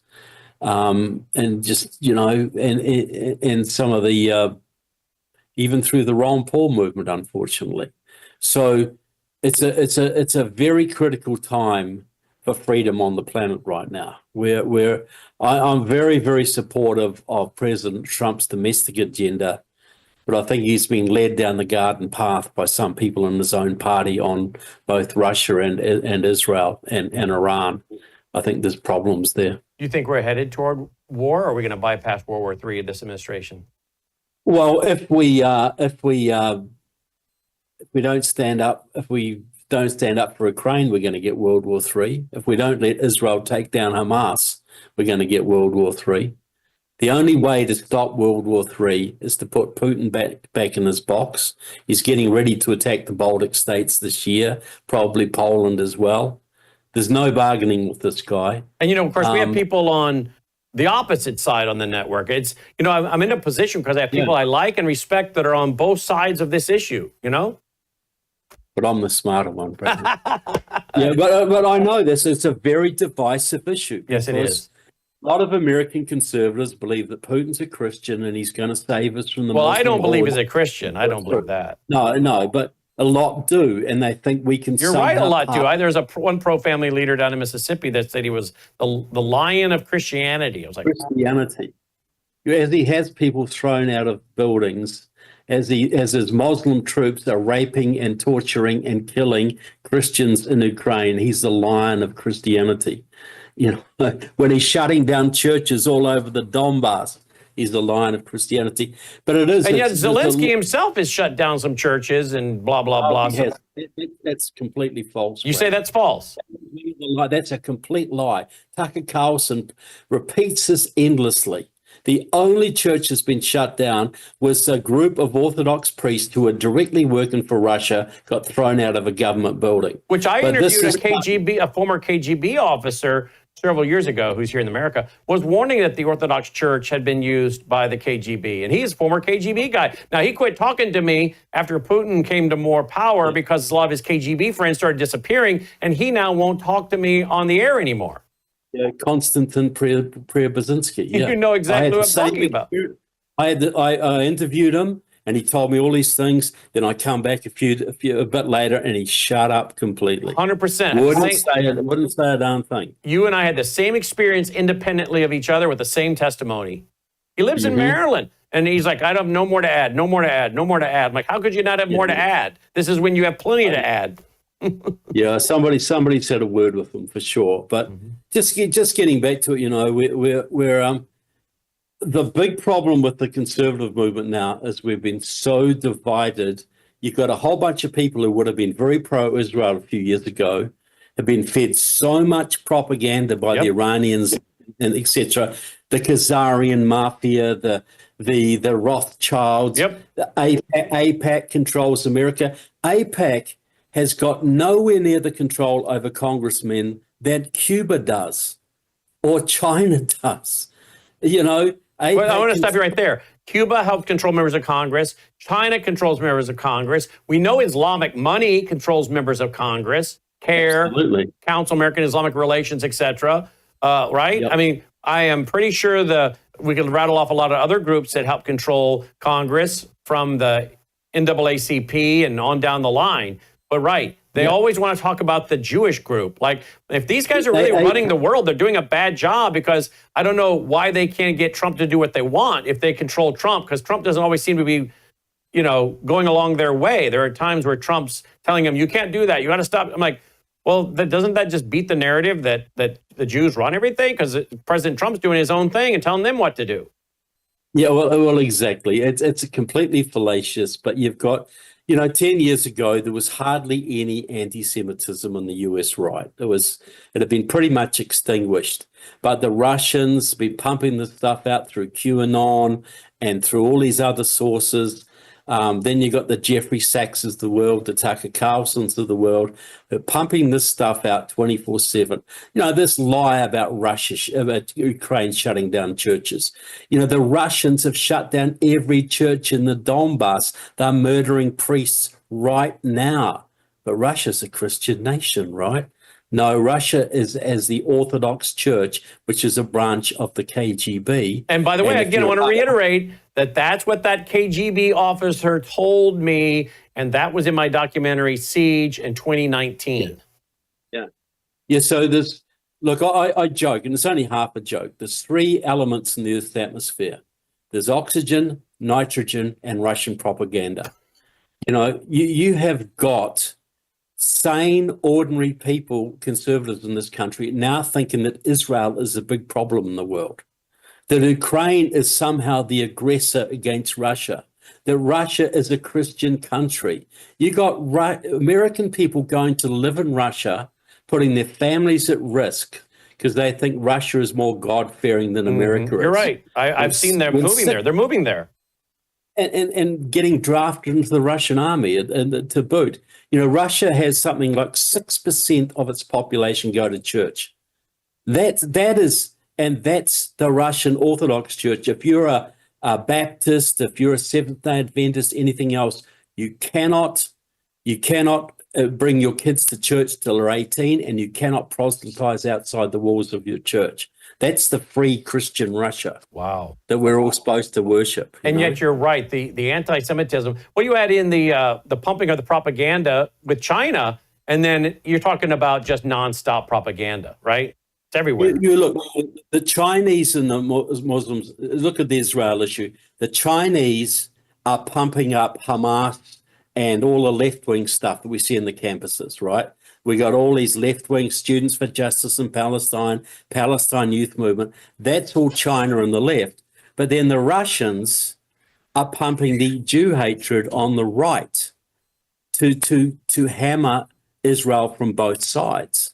So you got Jew hatred going up on the right and the Jew hatred pumping up on the left. And the goal is to destroy Israel. Israel is a little Satan to them. Not to mention Israel, we're in big trouble. Not to mention, yeah, you're right. Not to mention the faction how it's tearing up the MAGA movement. Yeah, well, that's exactly right. The MAGA movement is all that can save us now, as a country. But you've got so much Russian propaganda pumped in against Israel and Ukraine, and then you've got the left-wing infiltration of MAGA, the so-called MAGA communists who are getting in there. And then Tulsi Gabbard's a great example of that. You got all these people converging and trying to tear the MAGA movement apart while pretending to be good MAGA people. I think Trump must be just about going crazy because he's got all these people around him trying to just twist things. He's hurting cats, isn't he? It's hurting cats, but I think this problem is because he doesn't really think in terms of ideology. Everything's a deal to President Trump, and that's that works. Very good point. Yeah, that works great in some things, but it doesn't work great when you're dealing with ideologues like the mullahs or Putin or communist China. In other words, what he needs is he needs to invite you and me down to Mar-a-Lago and let's spend the weekend with him and brief him on the 6 dominant worldviews that rules the world. Absolutely. He's a man who's used to dealing in business. He's dealt with some pretty tough characters and he knows he can hammer out a deal. But when you got someone like Putin who wants to be the new Stalin or the new Peter the Great, Putin doesn't care about another hotel or making his people richer. Putin wants to go down in history as the man who restored the Soviet Empire. If you're dealing with the mullahs, they believe they can bring back the 12th Imam by plunging the world into war. Mm-hmm. So what do they care about a deal to make their people happier? They don't care about their own people. And the Chinese, the communist Chinese, yeah, they want to make money, but mostly they want to rule the planet with the combination of Marxism, Leninism, and Han Chinese nationalism. They're sort of communist Nazis. So deal making doesn't work with those people. Only superior force works with those people. It doesn't mean you got to go to war with them. It means you got to make them fear you and make them back off. Same as Hitler. You know, imagine going to Hitler and say, look, stop persecuting the Jews, stop killing people. We'll build a great big hotel in Berlin. We'll build some plants and make your people richer. He would have laughed at you because that wasn't his goal. And yet, while the anti-Semitism rises on the right, which is so hard to take. I mean, I can handle it on the left. I mean, I can't handle it, but I can expect it on the left. But to see it on the right and with people that you once had maybe some respect for, a little bit or something, but to see it being... Some of them much respect for. I'm surprised, you know. I get talking to someone and they'll say, who I really thought was great, smart, and they'll start saying, have you heard about the Khazarian mafia? And I'm thinking, this is invented by the Tsarist secret police to justify the pogroms. Then it was picked up and amplified by the Nazis. Now the Russians have been putting it out in the Middle East and all around the world to basically divide the conservative movement against Israel. And you got sane, rational people believing this stuff. You do. It just, and this is how it manifests on the streets in America, in Europe, Canada. This one I played on radio/TV today. It absolutely breaks my heart. Look at this man. He's being beaten.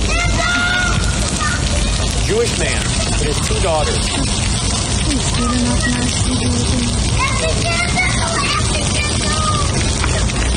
where was that, Brian? That was in Canada. And the man was just walking with his 2 daughters. Well, that's you know, Hitler so demonized the Jews that Germans were willing to watch them go to the slaughter. Now we've been setting up for that again. You know, and I don't know if that guy was an Islamist. He kind of has the look of a Middle Eastern dude. But I told the radio audience today, if I were made king of a country, if I was the king of a country, and that went on in my country, I'd have that man dragged to me. He'd be dragged in front of me. I'd show him the video, ask his response, and then I would have him executed. And I would be a busy king because I'd be the king and I'd be the judge and the jury, and I would order my guys to execute. And I'd do it on national TV. And I would probably spend the first 100 days of my kingdom just executing one criminal thug after another. And then I would say, there you go. Have I put the fear of the sword in you per Romans 13? The fear of the sword? That's my job. Make a stable and just society, reward the righteous, punish the wicked. You do this stuff and I see it, you're going to be brought to my court, found guilty, unless you can prove it wasn't you, and then you're going to be executed. But if we have a reasonable, we have solid belief it's you, as in this video, you're done. And we're going to execute you on national TV and make an example of you and be done with crime. People say, well, he didn't murder. Well, that was attempted murder. When you're pounding a guy's face over and over on the ground on top of him, in my book, my opinion, that's attempted murder. You should be executed. If this country would get down to execution or restitution, we got too many nonviolent people in prison because it's a business now to warehouse people. We should be executing and then making them go out and work and make restitution. Oh, no, because we now have a prison industrial complex to add to all the other complexes. But this is how can any of these people that spout this hatred toward the Jews, how can any of them live with themselves watching this man who was just walking down the street with his daughter, 2 daughters, beat him up? And look at that little girl trying to protect her dad. And there's another little girl off to the side. She'll come around here in a minute. You'll see her, the bottom of her dress, to know it's a little girl. But you imagine how traumatized those little girls will be for the rest of their life. You know, it's beyond corruption. Now, I just want to say while we're at it, I do not support private prisons. No, me neither. Absolutely not. No. That's a job for the state. Yes. You do not get private profit motive put into the prisons. 100%. Absolute recipe for corruption. That should be stopped. And that's why we have judges being paid to throw innocent juveniles in camps and things we saw a few years ago, throwing people that were innocent or very minor things, and they're throwing the book at them and throwing them in camps when apparently the judge was being paid to do that under the table. Well, yeah. Look, in the Soviet Union in the 80s, I interviewed a couple of Soviet dissidents, and what the Soviets would do, they had labor camps, and if they had a big project going on, like a dam or something, they would have a crackdown on crime in the area, and they would just arrest all the young drunks and the young thugs and put them in jail for a couple of years until they got the dam built or until they got the bridge built or something. So, yeah, justice is, you cannot corrupt the justice system. But, you know, Trump has taken a tough line. He's just federalized the police in Washington, D.C. Good on him. He stood up to the rioters in LA. Good on him. He's taken these things seriously. As I say, I support his domestic policies about 98%. The foreign policy, I have a few problems with, unfortunately. Well, the crime is just nonstop. Sick of it. Police say 3 dead. Three dead in a shooting at a Target in Austin, Texas, and a suspect has been detained. It's just nonstop. You almost expect to see a mass shooting or assassination attempt on a daily basis, don't you? Yes, you do. You're sort of surprised when you get through a day and there hasn't been one. Yep. And we're almost taking them in our stride now, where it used to, it should be a shocking thing, but now, because you've got so many different factors ramped up, mainly, and this is the result of all these left-wing judges been letting criminals out for years, a slack justice system, plus the illegal immigrants, plus these judges, these DAs who won't prosecute crime. This is a recipe for it. But this is all a Marxist thing. Marxists always attack the police. They always attack the judiciary system. They always try and get liberal DAs elected and liberal justices, etc., because that is how you divide and bring down a society, by destroying the justice system. And that creates a civil war situation, and the communists can come and exploit that. It's very, very methodical. It's no accident that George Soros is always funding these left-wing DAs around the country. Well said. TrevorLoudon.com. TrevorLoudon.com. It's spelled like his name there, TrevorLoudon. TrevorLoudon.com. As always, Trevor, thank you for being with us.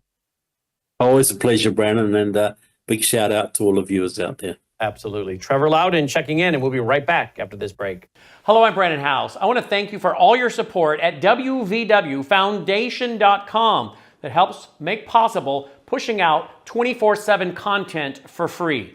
Without your support, we'd have to put it all behind a paywall. But thanks to you and your support through our foundation, we're able to push it out for free as a broadcast service and broadcast ministry of WVW Foundation.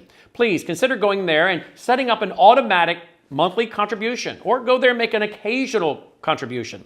If you prefer to support us through the mail, you'll find our mailing address there at WVWFoundation.com. You can also call and make your contribution over the phone by calling 901-825-0652. That's 901-825-0652. Again, all these details are available at WVWFoundation.com.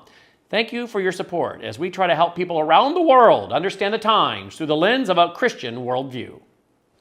Joining me now is Dr. James Thorpe. Take a look at this headline right here, folks.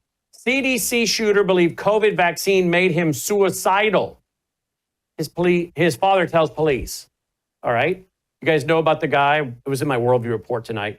Goes in there on Friday to the CDC, ends up sadly killing a police officer. Now, when you read this headline, you may be shocked, but I'm not. You know why I'm not?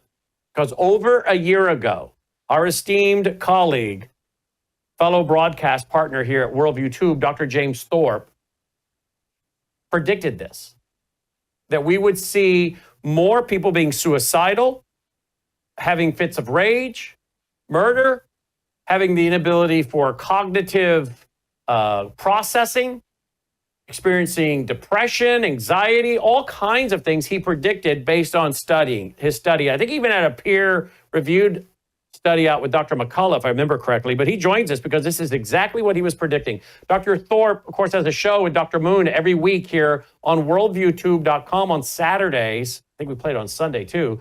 And it's available on demand at worldviewtube.com/2docs, TWODOCS. worldviewtube.com/2docs, a pediatrician and an OBGYN, and they're up on it, folks. He joins us now. Dr. Thorpe, you're not shocked by this headline. You predicted this. You're absolutely right. I've been tracking these symptoms for over 2 years, Brandon, in the CDC FDA VAERS database. So you're about the only one talking about it, though, right? I've never seen anyone else showing this data that you've put together. Well, you're correct. Not from the VAERS database, but clearly other investigators around the world are seeing the same things that we reported. And yes, indeed, I published this on X for over 2 years. I followed these issues, cognitive, neuropsychiatric issues, but we formally published them in a peer-reviewed manuscript. And, kudos, really, I want to acknowledge my co-authors on this. I have a set of all-star co-authors, including Kirsten Cosgrove and also Claire Rogers. But also, we have some really heavy hitters. For example, Dr. Peter Bregan, who you know and love, is a co-author on this on this paper. So is Dr. Drew Pinsky.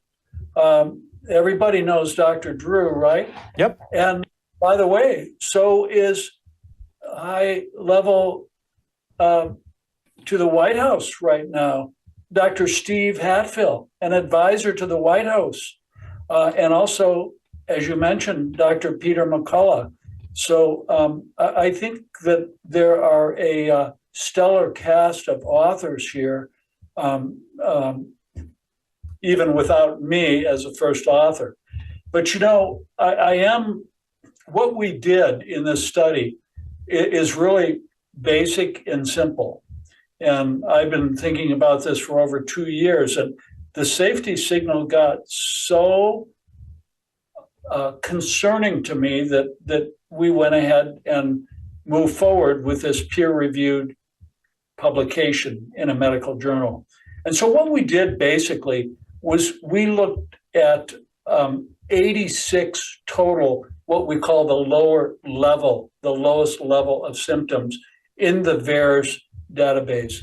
And there were 47 of these lower level symptoms associated with cognitive deficits, and 28 associated with psychiatric illnesses, and then 11 associated with the most severe psychiatric symptoms, those associated with homicidal and suicidal behaviors and ideations. And what we found was really in all three of those categories was just absolutely stunning. And for example, if we just go to the most concerning, the last category, those adverse events, the lower level symptoms in the VAERS database, which were associated with homicidal, murder, and suicidal behaviors, were actually increased if we use what we call an odds ratio with, a normal odds ratio should be 2 or less, but we're looking at an odds ratio of those 11 symptoms that were associated with the COVID-19 vaccine. When we compared it to the influenza vaccine, there was an odds ratio of 80-fold, Brandon. Wow, 80-fold. 80-fold increase. Now, if we took all of the other vaccines put together, except for COVID-19, and we did this same odds ratio based on time, some use that synonymously, the odds ratio, with what we call a PRR interval, PRR, but we'll use odds ratio because I think that's more appropriately used in this specific analysis. But when we compared those same 11 adverse events with the influenza vaccine with all other vaccines put together over the last 420 months. The odds ratio was over 12. So we're looking at statistical odds of, 1 in a million that this could occur by chance alone. Statistical odds of 1 in a million that this could occur by chance alone. So we have President Trump today announcing, look, we're going to get the police and the National Guard out there, get control of the crime in D.C. But let's talk again about the crime going on over the country. I don't know of any other media outlet. I mean, if you're aware of one, feel free to mention it, but I'm not aware of any other media outlet that is making a correlation between the spiking crime in America and the toxic COVID shot that rolled out, 4 years ago? Right. I think you're right. I think there's a lot of people, including yourself and many other investigators, that have looked at the incredible anger and that's been manifest on many social media platforms. And even those in mainstream media, some who have gotten extremely angry, 4 years ago at the anti-vaxxers and said some pretty outlandish, aggressive, even implying murdering them in some cases. So it's not surprising to any of us that have watched these really concerning behaviors of cognitively not being able to connect the dots, psychiatric illness, and even aggressive psychiatric. We've seen it in friends and family and all over the social media in these individuals that are hyper-vaxxed. It's almost like something out of a dystopian movie or a Mad Max movie or a zombie movie, to be honest with you. Absolutely. It's very concerning. And, in this paper, we go through very meticulously the very real pathophysiology of this. And it's really quite simple. As you know, billions and billions of lipid nanoparticles were injected into the arm with the COVID-19 vaccine. And of course, everybody knows they lied to us. The lipid nanotechnology was developed to go through every God-made barrier in the body. So of course it passes right through the blood-brain barrier. And so, of course, we know that it is almost every cell has a receptor for this spike protein, the ACE receptor, and it crosses right into the brain, and then it causes a whole wide variety of illnesses and diseases in the brain, in the brain cells, in the neurons.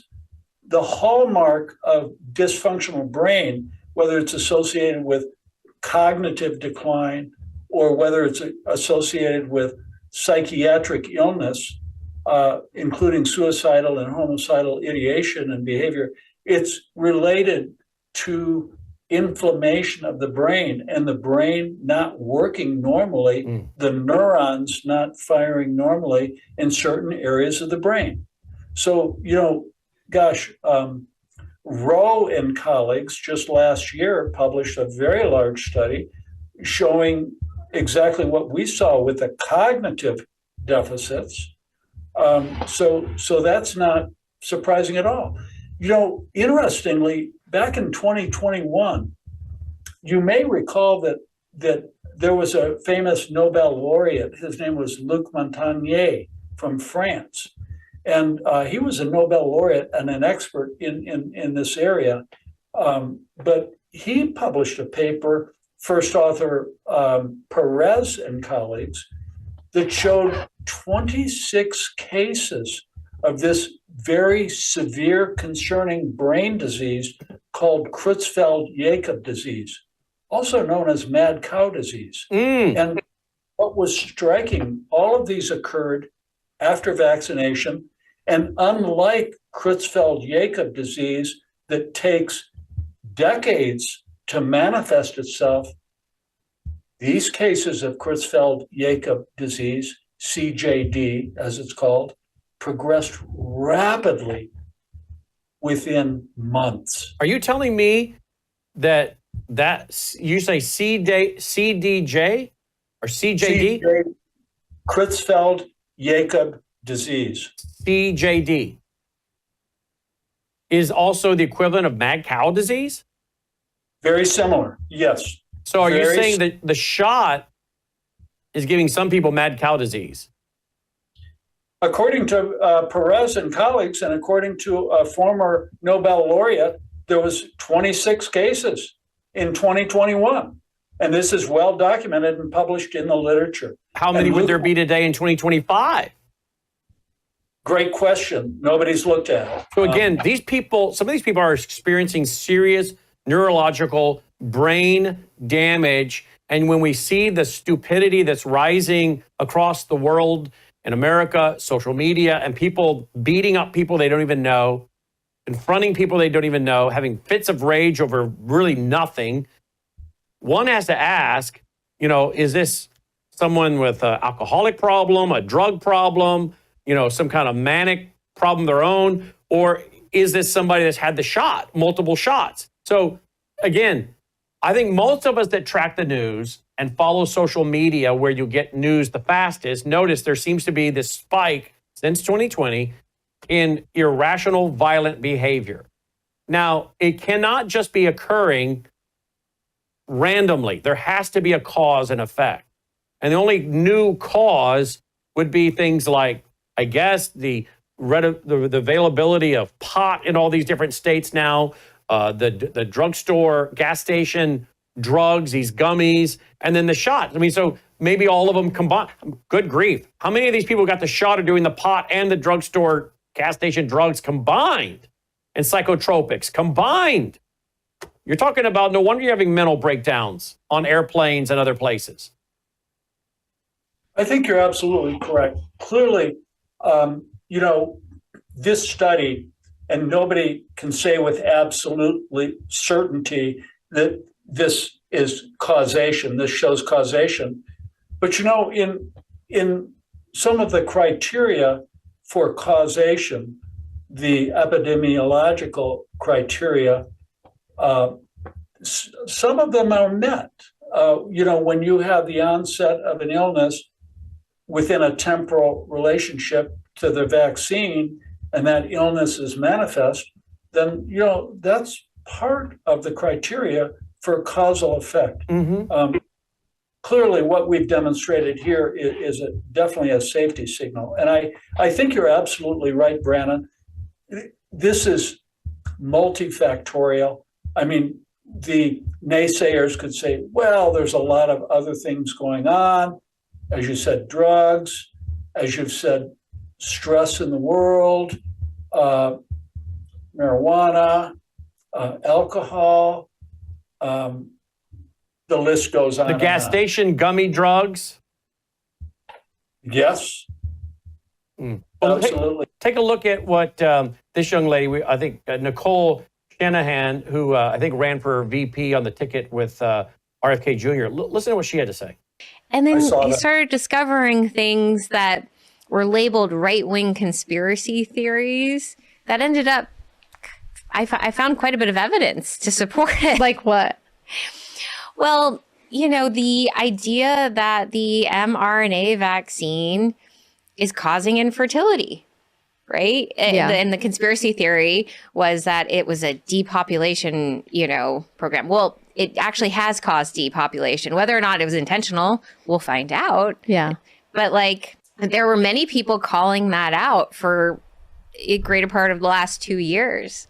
And it was all labeled a conspiracy theory. Yeah. The fact that Fauci knew some of the risks of the vaccine. So the systemic dismissal of that by especially the mainstream media, and then friends of mine still towing the party line that it's safe and effective, that it still saved more lives than it destroyed, right? And then it just, And we don't really know that. we actually, I think, know for certain that's not the case. Really? That it has destroyed far more lives than it has saved.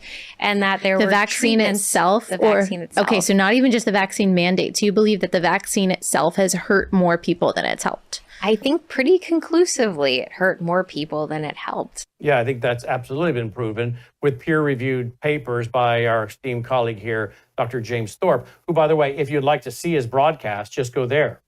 worldviewtube.com/2docs. worldviewtube.com/2docs. Exposing the COVID vaccine crisis with a paramedic. Harry Fisher was the program on August 4th. I don't know if we have the program from this week up yet.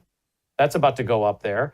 So again, they're all there. You ought to check them out. worldviewtube.com/2docs. If you'd like to follow Dr. Thorpe on his, and that was he'd retweeted that video. That's how I found it. You can follow him on @JAThorpe, @JATHORPMFM, @JAThorpeMFM, again, @JAThorpeMFM. As always, Dr. Thorpe, we love having you with us, but we're going to have to find some new conspiracy theories, as they say, because they're all being proven true.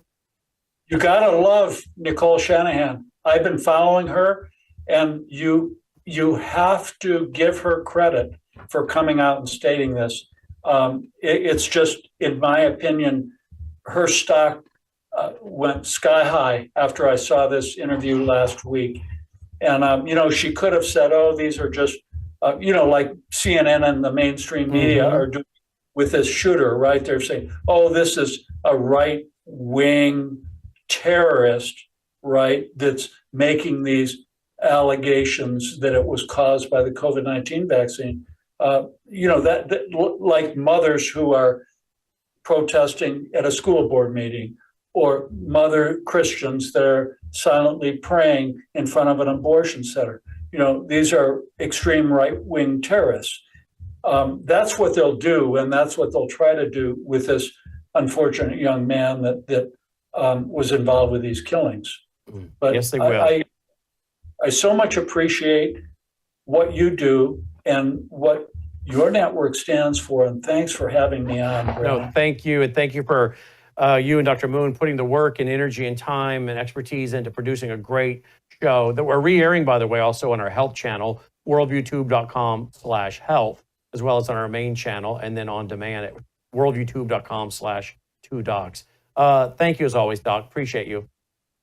Thank you, Brennan. Have a good day. You too, sir. We'll be right back after this break. Hello, I'm Brandon House. Hey, come to Collierville, Tennessee, the Mid-South, and join us for our 22nd annual Worldview National Conference. That's right. We've been holding Worldview Weekend since February of '93, but we've been holding an annual conference every year for 22 years. And this year we've moved it to just outside of Memphis, Tennessee, in beautiful Collierville, Tennessee. And the speakers, well, here they are. Gordon Chang, Alex Newman, Sidney Powell, Dr. Lana Hedia, Dr. Andy Woods, Chris Martinson, and Mark Mitchell of Rasmussen. The tickets, we brought the prices way down because we moved it away from a very beautiful resort, but it was expensive. And now moving it to the Mid-South at this beautiful, beautiful theater owned by our town of Collierville, we've been able to move the price down to just $99 a ticket. Now we only have seating for 350 people. All the details and to purchase your ticket, worldviewstore.com. You'll find out the hotels and about our Thursday night optional banquet, worldviewstore.com.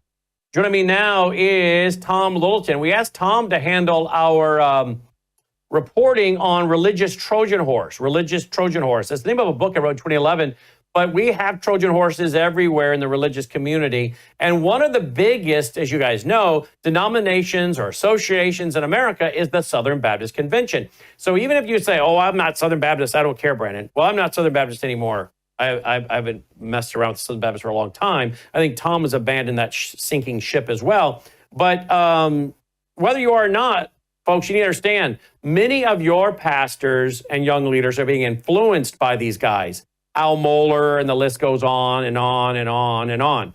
So here's the headline: Wilderness Wanderings of Southern Baptist Leadership, as ELRC leader Leatherwood was setting up a Baptist for more MLK-like events, critical race theory, et cetera, et cetera. He joins me now for a quick update. Tom, welcome back to the broadcast. Thanks for being with us. Yeah, always good to be with you. You guys have had quite a summer. I have tracked with you, trying to keep on top of all these stories, man. It's a moving lot. quick. Doing good job. Good job. Well, for those who don't remember, Brent Leatherwood, he was big in the Southern Baptist Convention, right? One of the leaderships at Ethics Religious Liberty Commission, which was basically the DC branch for the Southern Baptists to influence, legislation, salt and light. And of course, it turned left under Russell Moore. It was kind of going there already under Richard Land. And then it went more under Russell Moore. And then Leatherwood picked it up. Now, he's been forced to resign. Is that right? Yeah, that's the good news. That's one bright spot in Baptist news. This guy should have never been elevated to interim president and then given the position permanently a couple of years ago. Sadly, because that represents a continuation of Russell Moore's policies, which you and I know were extremely left. And the reason I'm saying this, that this is where we're looking at is what he was doing just before they pulled the plug on him and talked him into tendering his resignation. And make no mistake, the guy didn't step down but for the good of the Baptists or this entity, which has, by the way, a $5 million a year budget and probably has more access to your congressmen and senators on Capitol Hill than any other Christian organization. I'm sure the Catholic organizations are large in their outreach, but this Southern Baptist, because it's the largest Protestant denomination, they have major access and have offices in D.C. as well as in Nashville. But you will remember, just so everybody knows, then you're talking about a topic here now, whether you're Southern Baptist or not, they're having influence on state and congressional leadership. Absolutely. And they really set the tone for evangelicals. And a lot of people look to the Southern Baptist leadership because it is a larger number of churches, larger number, though dwindling, so a large number of people. But sadly, these guys have run out this race narrative incessantly. And you and I know that. And the reason I have in the article some history related to what the ERLC was doing in 2018 is because they came there in Memphis and did this event with the Gospel Coalition and ERLC together called MLK 50. And it was the moment that many Christians really woke up to the fact that these guys are preaching a social gospel. The word woke had not really caught on yet, but this was what was happening in 2018, April. And 2018 was a time when really they started floating the Me Too movement, invasion in the church. That was also Russell Moore, who was the guy who hired Leatherwood, who was his boss for many years, about 8 years. But they also were pushing this LGBT movement that people from ERLC endorsed. So the idea of incorporating the Christian queer, as they would call it, into the life of the church and leadership. Right. And they were very brazen about this. But the bigger issue is all this stuff was going on in our seminaries. And that is what people caught on to with MLK 50, because everybody stepped back. It's like, man, these guys are whitewashing MLK's spiritual legacy, and we know the truth about. Which, by the way, for those, I got a whole chapter in my book, Marxianity. You don't have to buy it. A whole chapter on him, Martin Luther King Jr. and his worldview, nationalizing the oil, nationalizing the water, pure social justice, Christianity mixed together for pure socialism. Even in my chapter, I quote far left, who are angry that the establishment has rewritten Martin Luther King Jr. into this mainstream moderate figure. And the people on the left, who I quote in the book, many of the names you'll recognize, are angry because they're like, that's not him. He was like us, a very aggressive, progressive socialist, okay? So yeah, they started to redo his image. And then this picture here is Russell Moore with John Perkins, who has been praised by John MacArthur, praised him up one wall, down the other. And yet this man has been openly calling for a redistribution of wealth. I have him in my documentary where he said, people say it sounds too much like communism. They want me to change it. I'm not going to. He openly calls for redistribution of wealth. but there he was, right? But he's not the only one. Tell me, as I scroll down your article, I see another gentleman here, the Unity Project, toward racial unity, practical steps they were promoting, and a guy named H.B. Charles, because I remember that guy was like a regular for John MacArthur. John MacArthur propped up a lot of radicals, did he not? He really did. David Platt, John Piper, David Platt, the guy down in Texas, what was his name? The skinny Matt Chandler. Chandler, yeah. H.B. Charles, John Perkins. I mean, that's 5 radicals right there that John MacArthur would platform with, promote nonstop. Yeah. And H.B. Charles actually spoke at MLK 50. And remember, that's the marker. That is the point where so many people realize, wait a minute, this is happening in the heart of the Southern Baptist Convention. Presbyterians, Baptists are signing on to this social gospel. Then, of course, within a year, we had the critical race theory resolution rolled out at the Southern Baptist Convention. Well, this stuff was happening in the seminaries. That's what was the problem. And so they were introducing it into the mainstream, and then suddenly the pulpits were being filled with it. So how did John MacArthur help promote H.B. Charles, and what was H.B. Charles pushing for? Well, he said you've got to have the conversation. If you don't want to have this conversation, then it proves that you're part of the problem, that you're racist. And so if you don't want to have the conversation of redistribution of wealth or reparations, etc., then you're part of the problem?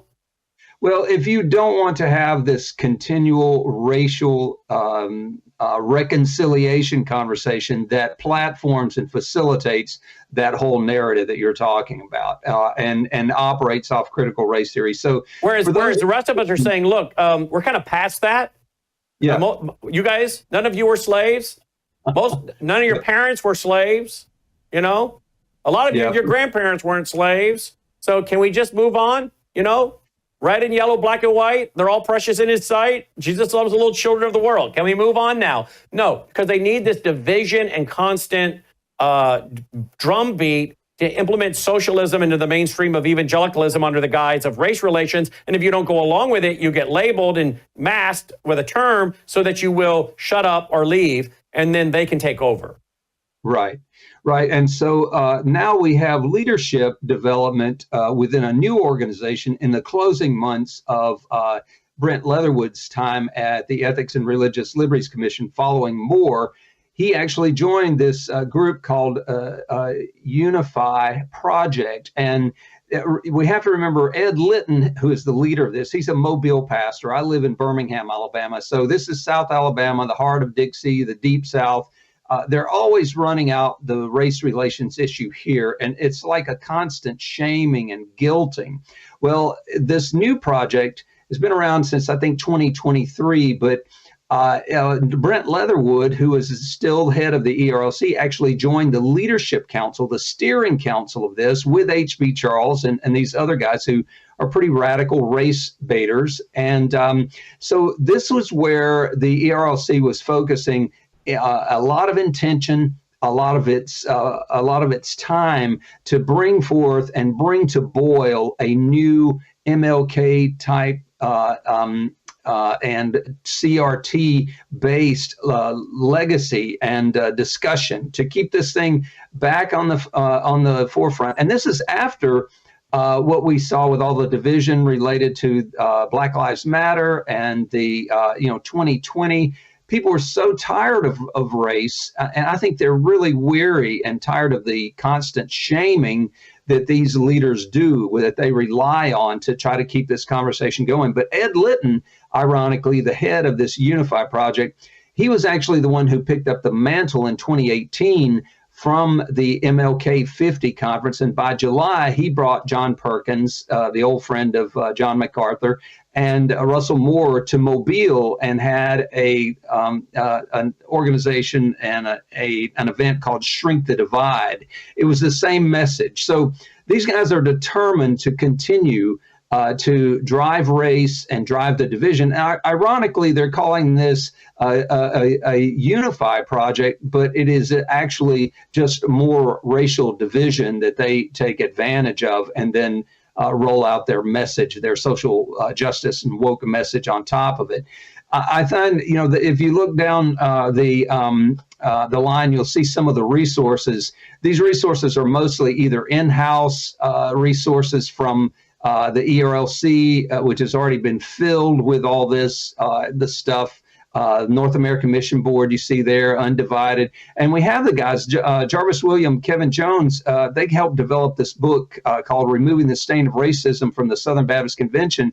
They are some of the guys who actually altered the resolution 2019 from condemning critical race theory and intersectionality to affirming it. And then that's what they took before the Baptist messengers in the Birmingham, Alabama annual meetings. And it was sadly approved because people didn't really know what it was. Of course, now everybody seems to know what critical race theory consists of, but these guys don't have a new message. They're still circling back around. That's why I call this wilderness wanderings. And it doesn't matter that it's not getting anywhere. They're still going to push it. And I think in part that is because they're getting a lot of government money. They're in these faith-based partnerships. They have to meet these metrics on Okay, well, let's stop right there. Follow the money. So a lot of these churches, church ministries, headquarters, they get federal government, state government money if they're involved in these social justice programs, but they have to meet certain metrics to prove to the government they're worthy of the money. Like what? Yeah, that they're not discriminating. If you look especially at the Obama era faith-based partnerships, which is when the whole thing really took off, and the Southern Baptist Executive Committee CEO Frank Page joined that group that was working with Obama's faith-based team. One of the things that they ran to the forefront is the government is going to oversee this because eventually we want to pull our money out of it and just exploit, the church's money essentially is what they want to do, and their human resources. But in the interim, they need to have oversight to see to it that this is done in a non-discriminatory manner. So if you are seen as discriminating against sexual minorities, racial minorities, gender minorities, then you're not going to get the money. So that's really what I think was the responsible for this ramped up focus and why they're going about it with such a clear social justice agenda, because that is the message of the left. And, and the idea of critical race theory is that, that the church, if it's too white, then it's racist. And this systemic racism exists. Therefore, everybody has to be confronted. Everybody has to repent. You remember for a while, they had people lining up, in the streets and public places, getting on their knees and repenting and asking forgiveness for their racism. And that's all based on critical race theory's assumptions. So, and by the way, that was, I have no problem with someone repenting of their real racism, but it was on perceived racism that you have a hidden white privilege that you're able to draw from, and you don't even know it, and therefore that inherently makes you racist, even though you don't know it. And right. You need to repent. You need to repent from this unknown sin and privilege that you have because you were born with lighter pigmentation. Right. So the issue is that becomes so circular, it's never ending, because there's always some victim who is not getting served when it comes to justice. And this all does lead to... but of course, where's the Southern Baptist Convention and these guys on all the Islamists murdering Christians and Jews all over the world? Well, actually, Russell Moore's partner, back when they were launching a lot of this, especially the Me Too movement, they were saying that God was bringing all the Muslims here because that's how we could evangelize them. And they were involved in the money from Open Borders Society organizations. So they were making money from the government by placing all the illegal immigrants around the country and helping them. Of course, that's what our friend and producer Leo Holman wrote about in his book, Stealth Invasion, back in 2017. All the money they were making doing this. So, of course, Jesus wants all these illegals here as the mission field, even though it's God who says, I draw the borders of nations. But these guys can find a way to twist the Bible when their organizations are making billions of dollars from the government to place said illegals here. So what you're telling me is they had nothing to say about the Islamists around the world slaughtering Christians and Jews, but they're worried about the perceived racism of lighter-skinned Americans against darker pigmented Americans. And I say that because I don't believe in races. I believe in one race, the human race. I believe in different people groups with different pigmentation of skin color. But they're all worried about that perceived, even though it's not legit on many people's part, but they want them to think it is. But they have nothing to say about the real racism and the genocide of the Islamists against Christians and Jews around the world. Right. But I wonder if they were getting billions of dollars to deal with that, if they would then care. So apparently what motivates them to care is how much money they get. Yeah, I think that's sadly the truth when it comes to understanding this stuff and why it happens. So, unfortunately, we have seen the Southern Baptists actually set up what you and I reported on several years ago as a Muslim welcome center. Yep. In Clarkston, Georgia, and that's being done through their international and domestic missions department, the International Mission Board and North American Mission Board. So all that money trickles through the U.S. Conference of Catholic Bishops and then into partners like World Relief and World Vision, and from there down into these denominational movements and mission organizations. Closing comment. So John MacArthur was platforming this character here, H.B. Charles. He's praising for decades John Perkins, even though he's calling for open redistribution of wealth. So H.B. Charles, John Perkins, Matt Chandler, he's platforming with him and going to all kinds of events with him, with Together for the Gospel. David Platt, we've also got John Piper. We could add in there also Al Mohler, who's no conservative, despite people believe that from his radio commentary. But if they look beyond his radio commentary, they'll see he's not. That's 6 guys he kept platforming with through his own Shepherd's Conference. Oh, then add James White. He kept allowing to come back to his seminary and speak, even though he's having an interfaith dialogue with a Jew-hating, Holocaust-denying, Hitler-defending, jihadi-preaching imam, James White was, with Yasser Qadi, and that was being defended by Phil Johnson, MacArthur's executive director. So that's 7 guys that he kept working with over and over and over, even after he was warned. So John died. What is John's legacy? I think John's legacy is he was more concerned about the clear-minded charismatics that are preaching the gospel and wanted to attack them, while he wanted to rally with social justice Marxists and help them penetrate the church. Would that be fair? In other words, John MacArthur was more concerned about whether you are a hyper-Calvinist or not, whether you were a clear-minded charismatic, which he attacked, but he didn't have a problem with Marxianity. Well, whether he said he did or not doesn't matter, because we go by his actions, and he platformed these guys, promoted them and endorsed them and praised them non-stop. I think for any clear-minded Christian, John MacArthur's legacy will be one. He opened the door for the destruction of the church with a religious Trojan horse of interfaith dialogue. Despite his sermons, he didn't follow himself when dealing with James White and others. And he opened the door to the hyper-Calvinist, the neo-hyper-Calvinist, which is like a cancer on evangelicalism. I think he placed a lot of that at John MacArthur's feet. True or false?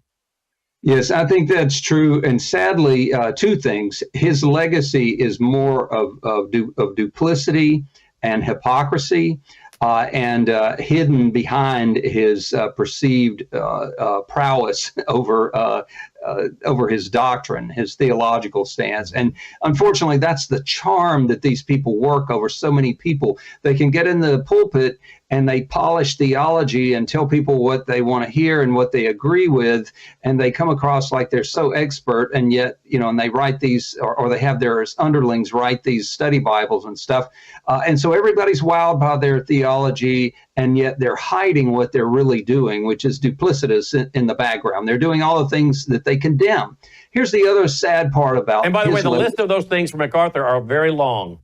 They are very long. But not to mention, he ought to be really happy with what I think his movement and his boys have split over 200 churches last time we spoke. Yeah, Yeah, that's definitely the spirit of the Holy Spirit splitting churches. Oh, wait a minute. I'm sorry. That would be the spirit of something else, not. Yeah, that was what I was going to say. The second part of his legacy is all the young men and women who have been through the Master's University and Master's Seminary and have been infected with this doctrine. And as you say, they split hundreds of churches. I've heard as many as 300 churches, probably a lot more than that now.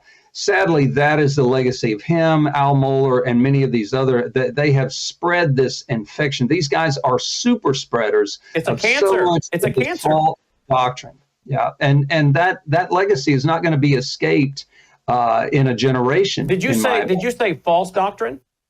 Yes, false doctrine. I mean, social gospel is a false doctrine. It is not Christ-centered. It is man-centered, and it's not built around God's justice. It's justice. It's built around a false sense of human justice. Right. And but people would say, but John MacArthur condemned all that, Tom. He says he condemned it, but at the same time, his disciples were indoctrinated in it, and his people did it. I mean, he platformed over and over with the people promoting it. Yeah, like David Platt. If you just pick one example, I mean, he is a race baiter and a horrible justice warrior, splitting a church outside D.C. McLean Bible Church has split that church in two over the last 7 years.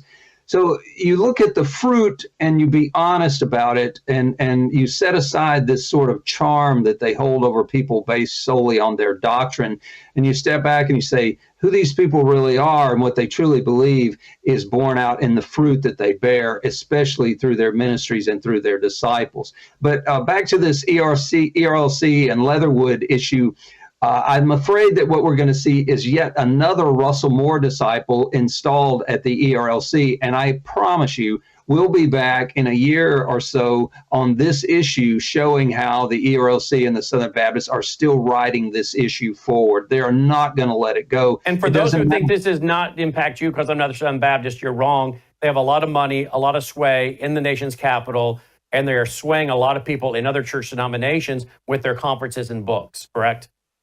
Right. And they do control the pulpits. Since these guys have taken over most of our seminaries, it's going to trickle into your pulpit. And the seminaries are, the guys that go there are not necessarily confined to the denominational affiliations. They spread out across churches, especially with MacArthur Seminary. It's non-denominational. So those guys end up all over in community churches, Bible churches, independent churches. So there's no escaping this stuff. So you've got to be aware that it's happening, and you've got to have your ears perked up to hear this false gospel and to reject it, not let them indoctrinate your kids with it and taint your faith with this false stuff. Indeed. 30piecesofsilver.org. 30piecesofsilver.org, our religious Trojan horse reporter, Tom Littleton. Tom, as always, great reporting.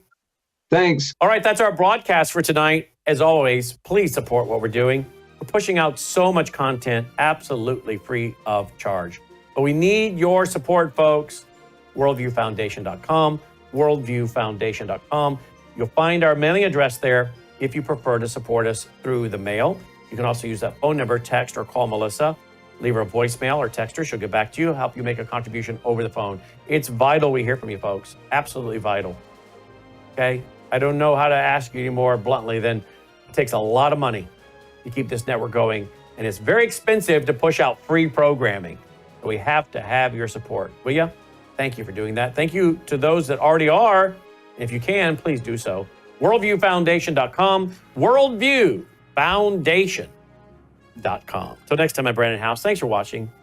May God save America. Take care.